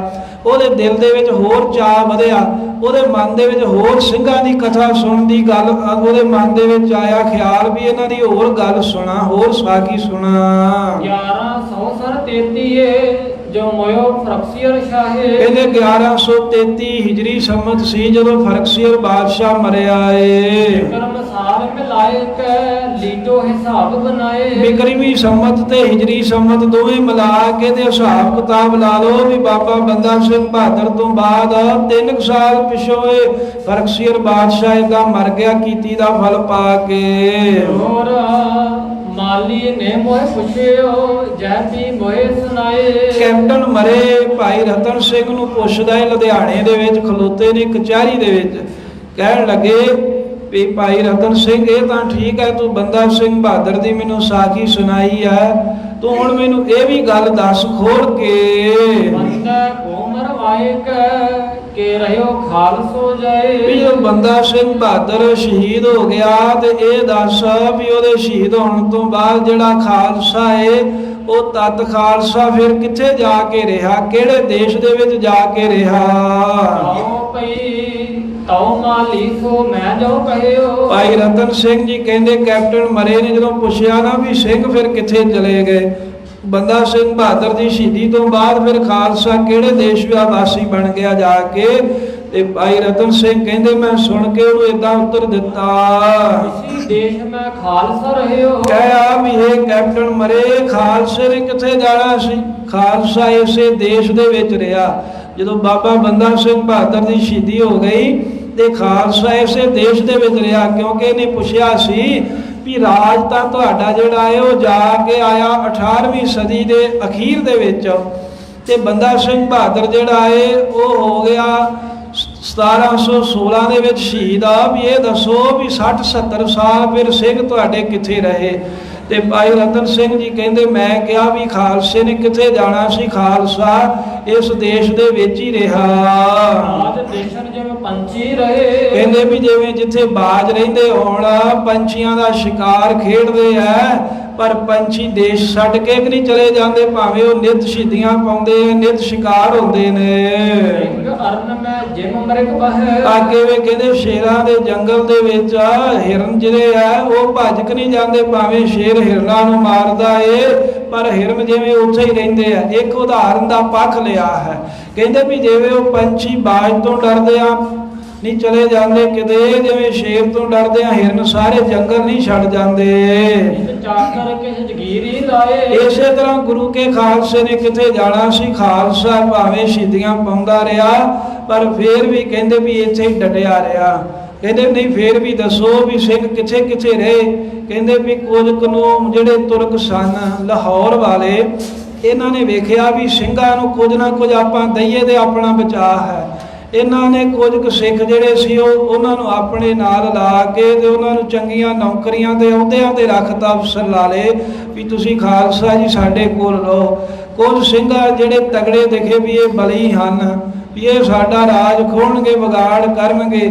ਕਹਿੰਦੇ ਉਹਨਾਂ ਦੇ ਨਾਂ ਤੇ ਜਗੀਰਾਂ ਲਾਤੀਆਂ ਵੀ ਆਹ ਲਓ ਖਾਲਸਾ ਜੀ ਜਗੀਰਾਂ ਤੁਹਾਡੇ ਨਾਂ ਤੇ ਲਾਉਨੇ ਆ, ਤੁਸੀਂ ਟੈਕਸ ਲੈ ਕੇ ਖਾਓ। ਕਿਸ ਧਰਮ ਸਾਲਨ ਕਿਸ ਬੰਗੀ ਬਹਾਏ। ਤੇ ਕਈਆਂ ਨੇ ਕਹਿੰਦੇ ਧਰਮਸ਼ਾਲਾ ਬਣਾ ਲੀਆਂ, ਧਰਮ ਸਥਾਨ ਬਣਾ ਕੇ ਬਹਿ ਗਏ, ਗੁਰਦੁਆਰੇ ਬਣਾ ਲਏ। ਕਈਆਂ ਨੇ ਬੁੰਗੇ ਬਣਾ ਲਏ ਤੇ ਉਹਨਾਂ ਬੁੰਗਿਆਂ ਦੇ ਵਿੱਚ ਬਹਿ ਗਏ। ਉਹਨਾਂ ਨੇ ਖੇਤੀ ਮਾਫ ਕਰਾਈ। ਕਈ ਸਿੰਘ ਬੜੇ ਲੰਮੇ ਸਮੇਂ ਦੇ ਆਪਣੇ ਘਰ-ਬਾਰ ਛੱਡ ਕੇ ਗਏ ਸੀ। ਉਹ ਗ੍ਰਸਤੀ ਜਿਹੜੇ ਸੀ ਘਰਾਂ ਦੇ ਵਿੱਚ ਆਏ ਤੇ ਉਹਨਾਂ ਨੇ ਆਪਣੀ ਖੇਤੀ ਦਾ ਟੈਕਸ ਮਾਫ ਕਰਾ ਲਿਆ। ਕਹਿੰਦਾ ਵੀ ਅਸੀਂ ਖੇਤੀ ਕਰਾਂਗੇ ਪਰ ਕਿਸੇ ਤਰ੍ਹਾਂ ਦਾ ਸਰਕਾਰ ਨੂੰ ਹਿੱਸਾ ਨਹੀਂ ਦੇਵਾਂਗੇ। ਸਰਕਾਰ ਜਿਹੜੀ ਸੀ ਅੱਗੇ ਚਾਹੁੰਦੀ ਸੀ ਵੀ ਸਿੰਘ ਇਸ ਪਾਸੇ ਲੱਗਣ। ਕਈ ਘਰਾਂ ਵਿੱਚ ਆ ਕੇ ਤੇ ਖੇਤੀ ਕਰਨ ਲੱਗ ਪਏ ਤੇ ਉਹਨਾਂ ਦਾ ਟੈਕਸ, ਉਹਨਾਂ ਦਾ ਮਾਮਲਾ ਸਰਕਾਰ ਨੇ ਮਾਫ ਕਰ ਦਿੱਤਾ। ਐਮਪੀ ਤੁਰਕਣ ਲਏ ਕਿਤ ਕਿਛ ਲਾਏ। ਕਹਿੰਦੇ ਵੀ ਇਸ ਢੰਗ ਦੇ ਨਾਲ ਕੁਝ ਜਿਹੜੇ ਸਿੰਘ ਆ ਉਹਨਾਂ ਨੂੰ ਤੁਰਕਾਂ ਨੇ ਛੱਡ ਲਿਆ। ਕਿਸੇ ਨੂੰ ਅਹੁਦੇ ਦੇ ਤੇ, ਕਿਸੇ ਨੂੰ ਜਗੀਰਾਂ ਦੇ ਦਿੱਤੀਆਂ, ਕਿਸੇ ਦਾ ਖੇਤੀ ਦਾ ਟੈਕਸ ਮਾਫ ਕਰ ਦਿੱਤਾ। ਹੋਰ ਤਤ ਖਾਲਸੋ ਜੋਗਤ ਤਿਨ ਖਾਈ ਛਲਾਈ ਨਾਹੇ। ਪਰ ਭਾਈ ਰਤਨ ਸਿੰਘ ਜੀ ਭੰਗੂ ਕਹਿੰਦੇ ਵੀ ਜਿਹੜਾ ਤਤ ਖਾਲਸੇ ਦਾ ਜਥਾ ਸੀ ਨਾ, ਉਹਨਾਂ ਨੂੰ ਇਹਨਾਂ ਨੇ ਬੜਾ ਛਲਣ ਦਾ ਯਤਨ ਕੀਤਾ, ਉਹ ਨਹੀਂ ਇਹਨਾਂ ਕੋਲ ਛਲੇ ਗਏ। ਜਦੋਂ ਮਹਾਰਾਜ ਦੇ ਸਮੇਂ ਉਦੋਂ ਪੰਥ ਖਾਲਸਾ ਕਹਿੰਦੇ ਸੀ। ਜਦੋਂ ਸਤਿਗੁਰਾਂ ਨੇ ਹਜ਼ੂਰ ਸਾਹਿਬ ਤੋਂ ਦਲ ਤੋਰਿਆ, ਉਹ ਜਦੋਂ ਦਲ ਆ ਕੇ ਬਹੁਤਾ ਬਣ ਗਿਆ ਤੇ ਉਹਨੂੰ ਦਲ ਖਾਲਸਾ ਕਹਿਣ ਲੱਗ ਪਏ। ਜਦੋਂ ਕੁਝ ਬੰਦਈਆਂ ਵਾਲਾ ਰੌਲਾ ਪੈ ਗਿਆ ਫਿਰ ਤਤ ਖਾਲਸਾ ਜਥੇ ਦਾ ਨਾਮ ਹੋ ਗਿਆ। ਐਵੇਂ ਜਥੇ ਦਾ ਨਾਮ ਬਦਲਦਾ ਆਇਆ ਹੈ। ਤੇ ਕਹਿੰਦੇ ਤਤ ਖਾਲਸੋ ਜੋ ਹੁਕਮ, ਜਿਹੜਾ ਤਤ ਖਾਲਸਾ ਸੀ ਨਾ, ਜਿਹੜੇ ਮਹਾਰਾਜ ਸਾਹਿਬ ਜੀ ਦੇ ਭੁਜੰਗੀ ਸਨ, ਜਿਹੜੇ ਮਹਾਰਾਜ ਸਾਹਿਬ ਜੀ ਦੇ ਨਿਹੰਗ ਸਿੰਘ ਸਨ, ਉਹ ਕਹਿੰਦੇ ਤੁਰਕਾਂ ਦੇ ਕੋਲੋਂ ਛਲੇ ਨਾ ਗਏ, ਉਹਨਾਂ ਦੀਆਂ ਗੱਲਾਂ ਵਿੱਚ ਨਾ ਆਏ, ਉਹਨਾਂ ਦੇ ਫਰੇਬ ਦੇ ਵਿੱਚ ਨਾ ਆਏ। ਨੰਗ ਭੁੱਖ ਦੁਖ ਸਿਰ ਸਹਿ ਮਰਨੋ ਨਾ ਸੰਕਾਹੇ। ਉਹਨਾਂ ਨੇ ਕਹਿੰਦੇ ਨੰਗ ਭੁੱਖ ਤੇ ਦੁੱਖ ਸਿਰ ਤੇ ਸਹਾਰ ਲਿਆ, ਕੱਪੜਾ ਪਾਟਾ ਪੁਰਾਣਾ ਪਾ ਲਿਆ, ਕੜਾਕੇ ਕੱਟ ਲਏ, ਖਾਣ ਪੀਣ ਤੋਂ ਵੀ ਭਾਵੇਂ ਉਹਨਾਂ ਨੂੰ ਰਹਿਣਾ ਪਿਆ, ਸਿਰ ਦੇ ਉੱਤੇ ਦੁੱਖ ਤਾਂ ਝੱਲ ਲਏ ਪਰ ਫੇਰ ਵੀ ਮਰਨੋਂ ਨਹੀਂ ਡਰੇ। ਉਹ ਸਰਕਾਰ ਦੇ ਕਿਸੇ ਲਾਲਚ ਵਿੱਚ ਵੀ ਨਹੀਂ ਆਏ ਤੇ ਸਰਕਾਰ ਦੇ ਛਲ ਫਰੇਬ ਵਿੱਚ ਨਹੀਂ ਆਏ। ਤਤ ਖਾਲਸੇ ਦੇ ਸਿੰਘ ਕਹਿੰਦੇ ਦੁੱਖ ਸਹਾਰਦੇ ਰਹੇ ਭੁੱਖ ਨੰਗ ਦਾ। ਚੌਪਈ ਹੋਤੇ ਭੁਜੰਗੀ ਜੋ ਸ਼ੇਰ। ਜਿਹੜੇ ਮਹਾਰਾਜ ਸਾਹਿਬ ਜੀ ਦੇ ਬੱਬਰ ਸ਼ੇਰਾਂ ਵਰਗੇ ਸਿੰਘ ਸਨ, ਜਿਹੜੇ ਭੁਜੰਗੀ ਸਨ। ਭੁਜੰਗੀ ਤੋਂ ਭਾਵ ਜਿਵੇਂ ਕਾਲਾ ਸੱਪ ਉਹਦਾ ਡੰਗਿਆ ਪਾਣੀ ਨਹੀਂ ਮੰਗਦਾ, ਜਿਨ੍ਹਾਂ ਸਿੰਘਾਂ ਦੀ ਮਾਰ ਖਾਧੀ ਕੋਈ ਬਚਦਾ ਨਹੀਂ, ਐਸੇ ਜਿਹੜੇ ਮਹਾਰਾਜ ਦੇ ਭੁਜੰਗੀ ਨੇ। ਭੁਜੰਗੀ ਕਹਿੰਦੇ ਨੇ ਮਹਾਰਾਜ ਦੇ ਨਿਹੰਗ ਸਿੰਘਾਂ ਨੂੰ। ਜਿਹੜੇ ਮਹਾਰਾਜ ਦੇ ਨਿਹੰਗ ਸਿੰਘ ਬੱਬਰ ਸ਼ੇਰਾਂ ਵਰਗੇ ਸਨ।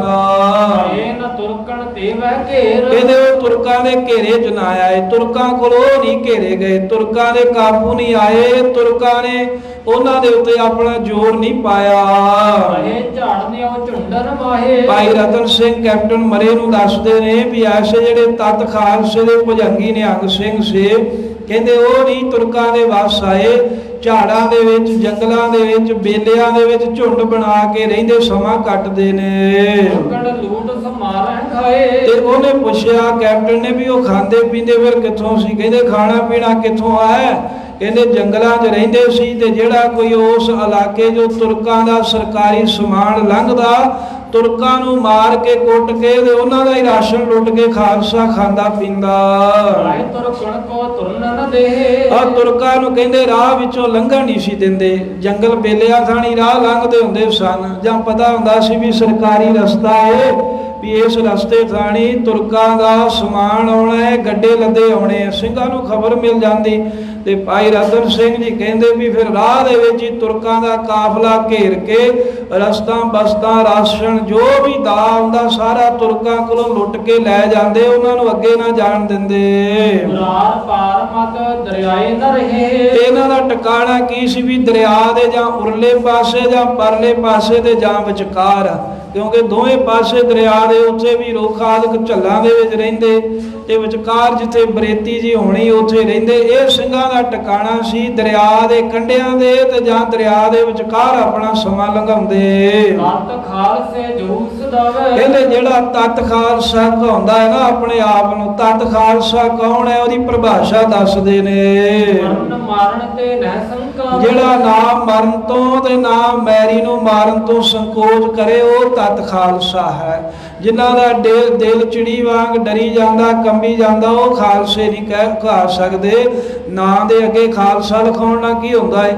ਕਹਿੰਦੇ ਧਰਮ ਵਾਸਤੇ ਮਰਨਾ ਵੀ ਪਵੇ ਤੇ ਆਪਣੇ ਧਰਮ ਦੀ ਮਰਿਆਦਾ ਨੂੰ ਕਾਇਮ ਰੱਖਣ ਦੇ ਲਈ ਕਿਸੇ ਨੂੰ ਮਾਰਨਾ ਵੀ ਪਵੇ, ਇਹ ਤਤ ਖਾਲਸਾ ਹੈ। ਤੇ ਤਤ ਖਾਲਸੇ ਦੇ ਸਿੰਘ ਕਹਿੰਦੇ ਨਹੀਂ ਡਰਦੇ ਕਿਸੇ ਕੋਲੋਂ।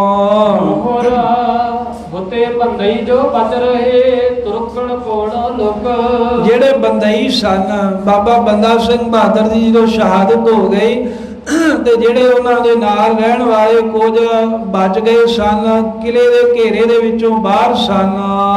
ਸ਼ਰਨ ਆਏ ਤੇ ਰੱਖ ਲਏ ਭਏ ਜੋ ਖਾਲਸ ਰੁਕ। ਬਾਬਾ ਬੰਦਾ ਸਿੰਘ ਬਹਾਦਰ ਦੀ ਸ਼ਹਾਦਤ ਤੋਂ ਬਾਅਦ ਉਹ ਖਾਲਸੇ ਦੀ ਸ਼ਰਨ ਦੇ ਵਿੱਚ ਆ ਗਏ ਤੇ ਜਿਹੜੇ ਸ਼ਰਨ ਦੇ ਵਿੱਚ ਆਏ ਤਤ ਖਾਲਸੇ ਨੇ ਕਹਿੰਦੇ ਉਹਨਾਂ ਨੂੰ ਆਪਣੇ ਨਾਲ ਹੀ ਰਲਾ ਲਿਆ, ਆਪਣੀ ਤਰਫ ਹੀ ਕਰ ਲਿਆ।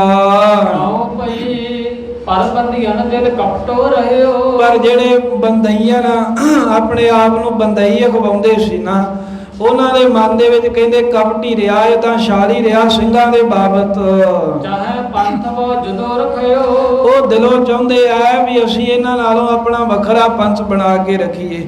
ਸਾਧ ਸੰਗਤ ਜੀ ਬਾਬਾ ਬੰਦਾ ਸਿੰਘ ਬਹਾਦਰ ਨੇ ਸ਼ਹੀਦੀ ਦਿੱਤੇ ਤੇ ਇਦਾਂ ਹੁੰਦਾ ਹੀ ਆ ਵੀ ਜਿਹੜੇ ਕੋਈ ਜਥੇਦਾਰ ਕੋਈ ਮਹਾਂਪੁਰਖ ਹੁੰਦੇ ਆ ਉਹਨਾਂ ਦੇ ਨਾਲ ਕੁਝ ਲੋਕ ਪ੍ਰੇਮ ਭਾਵਨਾ ਜਾ ਕੇ ਜੁੜ ਜਾਂਦੇ ਆ। ਪਰ ਉਥੋਂ ਤੀਕਰ ਤਾਂ ਗੱਲ ਠੀਕ ਹੈ। ਕਈ ਵਾਰ ਇਤਿਹਾਸ ਦੇ ਵਿੱਚ ਆਪਾਂ ਕਈਆਂ ਦੇ ਨਾਮ ਗਿਣ ਸਕਦੇ ਹਾਂ, ਪਰ ਲੋੜ ਨਹੀਂ ਵੀ ਜਦੋਂ ਕੋਈ ਰੱਬੀ ਰੂਹ ਚੜ੍ਹਾਈ ਕਰ ਗਈ ਤੇ ਉਹਨਾਂ ਦੇ ਚੇਲਿਆਂ ਨੇ ਕੀ ਕੀਤਾ ਵੀ ਆਪਣਾ ਕੰਮ ਚਲਾਉਣ ਵਾਸਤੇ ਤੇ ਉਹਨਾਂ ਨੂੰ ਗੁਰੂ ਦਾ ਤਬਕ ਦੇ ਦਿੱਤਾ ਵੀ ਇਹ ਸਾਡੇ ਗੁਰੂ ਨੇ। ਉਹਨਾਂ ਦੇ ਬਾਬਤ ਬਾਬਾ ਬੰਦਾ ਸਿੰਘ ਜੀ ਦੇ ਬਾਬਤ ਵੀ ਕਈ ਉਹਨਾਂ ਦੇ ਚੇਲਿਆਂ ਨੇ ਬਾਬਾ ਬੰਦਾ ਸਿੰਘ ਬਹਾਦਰ ਜੀ ਨੂੰ ਗੁਰੂ ਕਰਕੇ ਪ੍ਰਚਾਰਤਾ, ਜਦੋਂ ਕਿ ਆਪ ਉਹ ਸਦਾ ਇਹ ਕਹਿੰਦੇ ਰਹੇ ਮੈਂ ਹੂੰ ਉਸੀ ਪੁਰਖ ਕੋ ਦਾਸਾ ਕਿ ਉਹ ਖਾਲਸਾ ਜਿਨੇ ਪ੍ਰਕਾਸ਼ਾ। ਜਿਸ ਗੁਰੂ ਕਲਗੀਧਰ ਮਹਾਰਾਜ ਨੇ ਖਾਲਸਾ ਪੰਥ ਪ੍ਰਗਟ ਕੀਤਾ ਏ, ਮੈਂ ਉਸ ਕਲਗੀਧਰ ਮਹਾਰਾਜ ਸਾਹਿਬ ਜੀ ਦਾ ਦਾਸ ਹਾਂ। ਜਿਵੇਂ ਆਪਾਂ ਇੱਕ ਉਦਾਹਰਨ ਲੈ ਲਈਏ, ਬਾਬਾ ਰਾਮ ਸਿੰਘ ਜੀ ਸਾਧ ਸੰਗਤ ਜੀ ਨਾਮਧਾਰੀ ਹੋਏ ਨੇ, ਉਹ ਸਾਰੀ ਉਮਰ ਪੰਥ ਦੀ ਸੇਵਾ ਕਰਦੇ ਰਹੇ। ਉਹਨਾਂ ਦੀ ਸੰਪਰਦਾ ਤੇ ਜ਼ਰੂਰ ਬਣੀ ਸੀ, ਪਰ ਕਦੀ ਉਹਨਾਂ ਨੇ ਆਪਣੇ ਆਪ ਨੂੰ ਗੁਰੂ ਨਹੀਂ ਸੀ ਕਿਹਾ। ਪਰ ਜਦੋਂ ਉਹ ਚੜ੍ਹਾਈ ਕਰ ਗਏ ਤੇ ਉਹਨਾਂ ਦੇ ਮੰਨਣ ਵਾਲਿਆਂ ਨੇ ਉਹਨਾਂ ਨੂੰ ਸਤਿਗੁਰੂ ਰਾਮ ਸਿੰਘ ਕਰਕੇ ਲਿਖ ਦਿੱਤਾ। ਅੱਜ ਦੇ ਸਮੇਂ 'ਚ ਵੀ ਨਾ ਕਈ ਸਿੰਘ ਵਿਦਿਆ ਪੜ੍ਹਦੇ ਆ, ਗੁਰਬਾਣੀ ਪੜ੍ਹਦੇ ਆ, ਸੰਥਿਆ ਕਰਦੇ ਆ, ਤੇ ਜਿਹਦੇ ਕੋਲੋਂ ਸੰਥਿਆ ਕਰਦੇ ਆ ਉਹਨੂੰ ਕਹਿ ਦਿੰਦੇ ਵੀ ਇਹ ਮੇਰਾ ਵਿਦਿਆ ਗੁਰਦੇਵ ਹੈ, ਗੁਰੂ ਕਹਿਣ ਲੱਗ ਪਏ ਨੇ। ਇਸ ਤਰ੍ਹਾਂ ਬਾਬਾ ਬੰਦਾ ਸਿੰਘ ਬਹਾਦਰ ਦੇ ਬਾਬਤ ਵੀ ਇਹੀ ਗੱਲ ਹੋਈ। ਮਹਾਂਪੁਰਖ ਬਾਬਾ ਜੀ ਆਪ ਤਾਂ ਮਹਾਰਾਜ ਦੇ ਸੇਵਕ ਬਣ ਕੇ ਰਹੇ, ਥੋੜਾ ਜਿਹਾ ਪੰਥ ਦੇ ਨਾਲ ਸਿੰਘਾਂ ਦੇ ਨਾਲ ਝਗੜਾ ਰਿਹਾ, ਪਰ ਅਖੀਰ ਸ਼ਹੀਦੀਆਂ ਪ੍ਰਾਪਤ ਕਰਕੇ ਤੇ ਖਾਲਸੇ ਸ਼ਹੀਦੀ ਫੌਜਾਂ ਦੇ ਵਿੱਚ ਰਲ ਗਏ। ਪਰ ਜਿਹੜੇ ਕੁਝ ਲੋਕ ਬਾਹਰ ਵਿੱਚ ਉਹਨਾਂ ਦੇ ਨਾਮ ਤੇ ਖਾਣ ਪੀਣ ਦਾ ਕੰਮ ਚਲਾਉਣਾ ਚਾਹੁੰਦੇ ਸਨ, ਉਹਨਾਂ ਨੇ ਬਾਬਾ ਬੰਦਾ ਸਿੰਘ ਬਹਾਦਰ ਜੀ ਨੂੰ ਗੁਰੂ ਕਰਕੇ ਵੀ ਪ੍ਰਚਾਰਨ ਤੋਂ ਢਿੱਲ ਨਹੀਂ ਕੀਤੀ। ਕਹਿੰਦੇ ਵੀ ਉਹਨਾਂ 'ਚੋਂ ਬਹੁਤੇ ਜਿਹੜੇ ਲੋਕ ਸੀ ਉਹ ਖਾਲਸੇ ਕੋਲ ਆ ਮਿਲੇ, ਸਿੰਘਾਂ ਨੇ ਆਪਣੇ ਨਾਲ ਮਿਲਾ ਵੀ ਲਏ, ਪਰ ਇਹਨਾਂ ਦੇ ਦਿਲ ਦੇ ਵਿੱਚ ਹਜੇ ਵੀ ਕਪਟ ਹੈ। ਚਾਹੁੰਦੇ ਹੈ ਵੀ ਸਾਡੀ ਦੇਖ ਸਾਡੀ ਪਛਾਣ ਸਿੰਘਾਂ ਤੋਂ ਅੱਡਰੀ ਰਹੇ ਤੇ ਸਾਨੂੰ ਵੱਖਰਾ ਹੀ ਲੋਕ ਪਛਾਣ ਕੇ ਜਾਣ ਲੈਣ ਵੀ ਅਸੀਂ ਬੰਦਈ ਹਾਂ। ਪੰਥ ਬੰਦੀਆਂ ਨੇ ਚਾਹੇ ਵਧਾਈ, ਉਹ ਆਪਣੇ ਬੰਦਈਆਂ ਦਾ ਪੰਥ ਵਧਾਉਣਾ ਚਾਹੁੰਦੇ ਨੇ। ਇਹ ਉਦੋਂ ਦੀ ਗੱਲ ਨਹੀਂ, ਹੁਣ ਵੀ ਸਾਡੇ ਲੋਕਾਂ 'ਚ ਇਦਾਂ ਹੀ ਹੈ। ਆਪਾਂ ਖਾਲਸੇ ਦਾ ਵਾਧਾ ਨਹੀਂ ਲੋਚਦੇ, ਆਪਣੀਆਂ ਸੁਸਾਇਟੀਆਂ ਜਥੇਬੰਦੀਆਂ ਕਮੇਟੀਆਂ ਦਾ ਵਾਧਾ ਲੋਚਦੇ ਆ।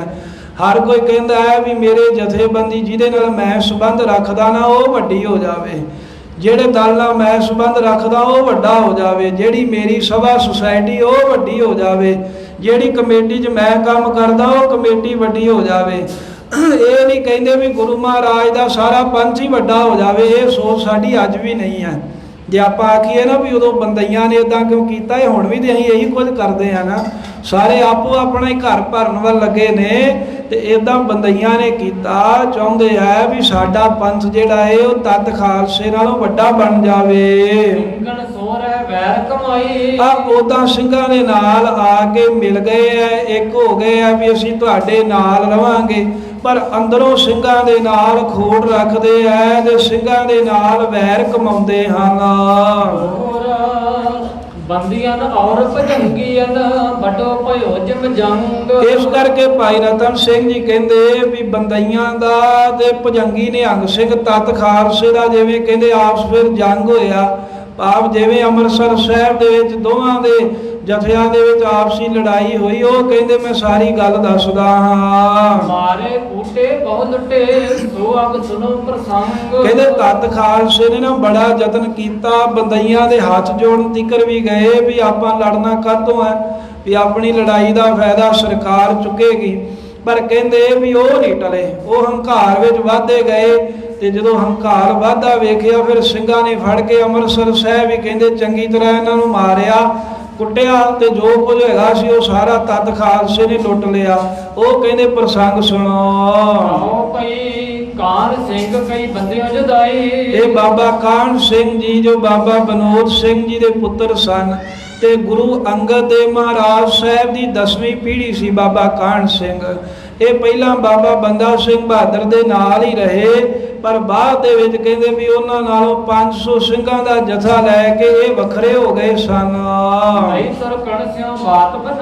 ਆ ਤੁਰਕਾਂ ਦੇ ਨਾਲ ਇਹਨਾਂ ਦੀ ਕੁਝ ਸਮਾਂ ਸੁਲ੍ਹਾ ਰਹੀ, ਕਿਉਂਕਿ ਸਿੰਘ ਏਦਾਂ ਕਰਦੇ ਰਹੇ ਸਰਕਾਰ ਦਾ ਭੇਦ ਲੈਣ ਦੇ ਲਈ ਸਿੰਘ ਜਿਹੜੇ ਸੀ ਉਹ ਤੁਰਕਾਂ ਦੇ ਨਾਲ ਸੰਧੀ ਕਰ ਲੈਂਦੇ ਰਹੇ। ਜਿਵੇਂ ਅੰਗਰੇਜ਼ਾਂ ਨੇ ਕਿੰਨੀਆਂ ਸੰਧੀਆਂ ਕਰ ਕਰਕੇ ਫਿਰ ਆਪਣਾ ਰਾਜ ਕਾਇਮ ਕੀਤਾ, ਇਦਾਂ ਹੀ ਬਾਬਾ ਬਨੋਦ ਸਿੰਘ ਦਾ ਪ੍ਰਤਾਪ ਬੜਾ ਸੀ।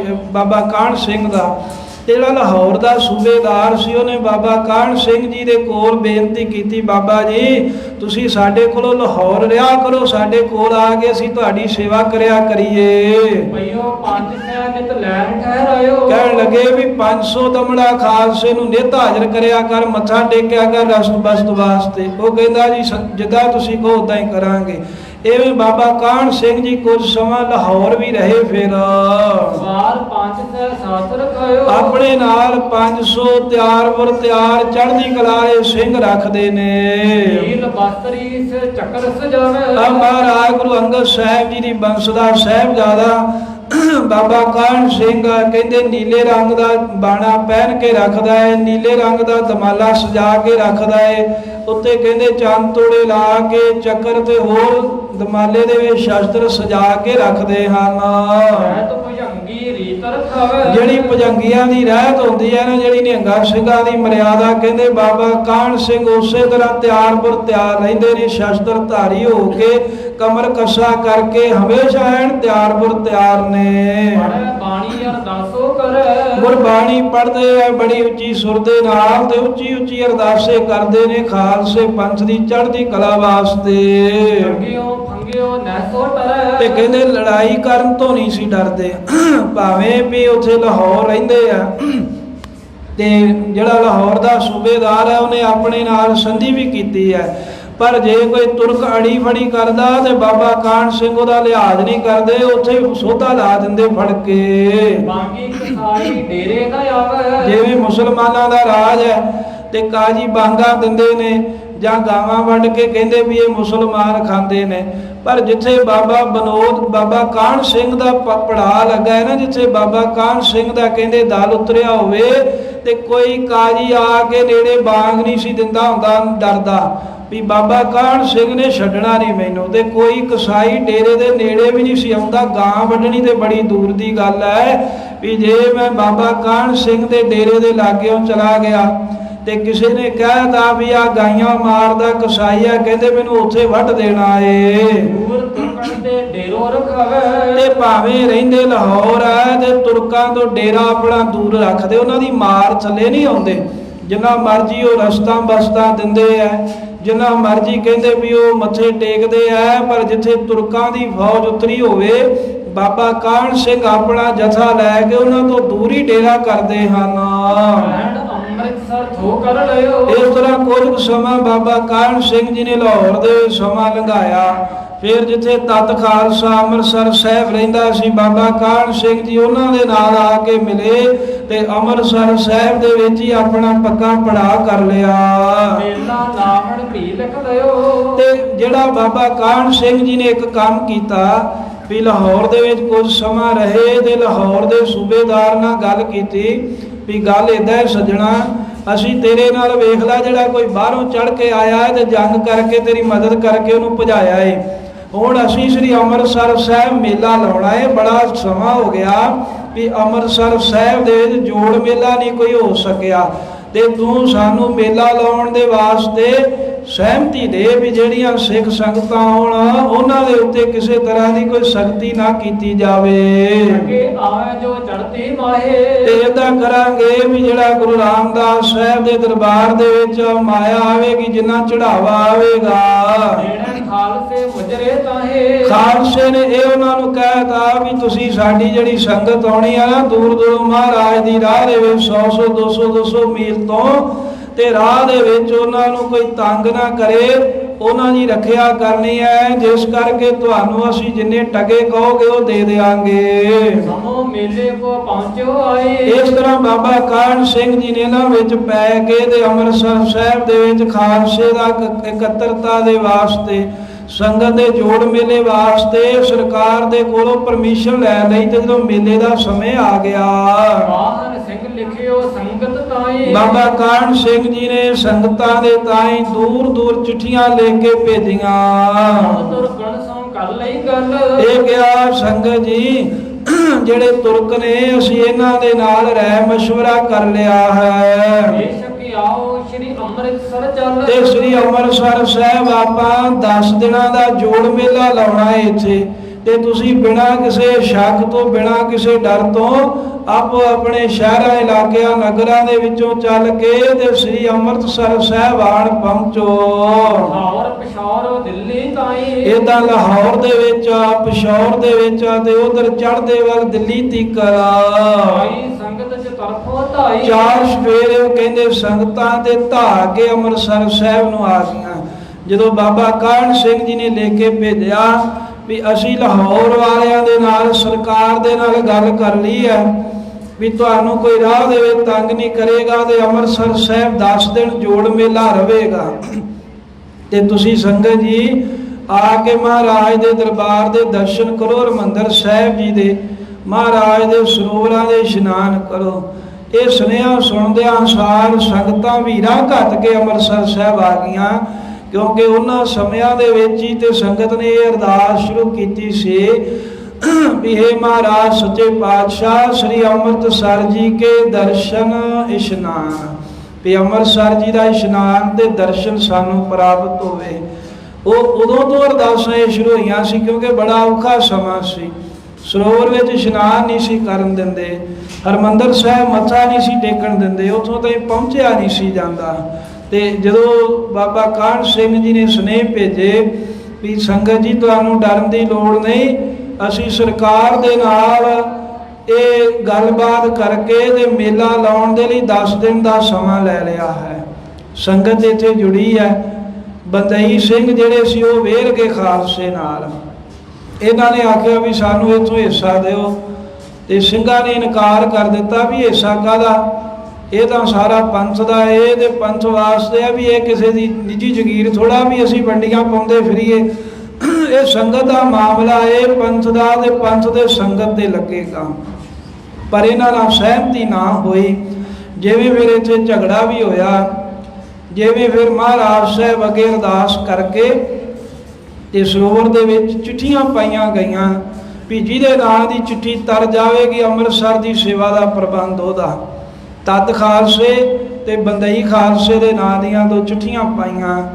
ਜਿਵੇਂ ਮਹਾਰਾਜ ਸਾਹਿਬ ਜੀ ਨੇ ਉਹ ਕੌਤਕ ਵਰਤਾਇਆ, ਇਹ ਸਾਰੀ ਕਥਾ ਆਉਣ ਵਾਲੇ ਸਮੇਂ 'ਚ ਆਪਾਂ ਸਰਵਣ ਕਰਾਂਗੇ। ਮਹਾਰਾਜ ਦੇ ਪੰਥ ਦੀ ਕਥਾ ਕਰਦਿਆਂ ਹੋਈਆਂ ਅਨੇਕਾਂ ਭੁੱਲਾਂ ਗਲਤੀਆਂ ਬਖਸ਼ ਦੇਣੀਆਂ। ਸਤਿਗੁਰੂ ਮਹਾਰਾਜ ਦੇ ਸਤਿਗੁਰੂ ਕੀ ਸੰਗਤ ਬਖਸ਼ਣਹਾਰ ਹੈ, ਬਖਸ਼ ਲੈਣਾ। ਅਮਤਰ ਕਣਸੋਂ ਕਰ ਲਈ ਗੱਲ, ਬੇਸ਼ੱਕ ਆਓ ਸ਼੍ਰੀ ਅੰਮ੍ਰਿਤਸਰ ਚੱਲ। ਲਾਹੌਰ ਪਸ਼ੌਰ ਔਰ ਦਿੱਲੀ ਤਾਈ, ਆਈ ਸੰਗਤ ਚਤਰਫੋਂ ਧਾਈ। ਵਾਹਿਗੁਰੂ ਜੀ ਕਾ ਖਾਲਸਾ, ਵਾਹਿਗੁਰੂ ਜੀ ਕੀ ਫਤਿਹ। ਸਤਿ ਸ੍ਰੀ ਅਕਾਲ।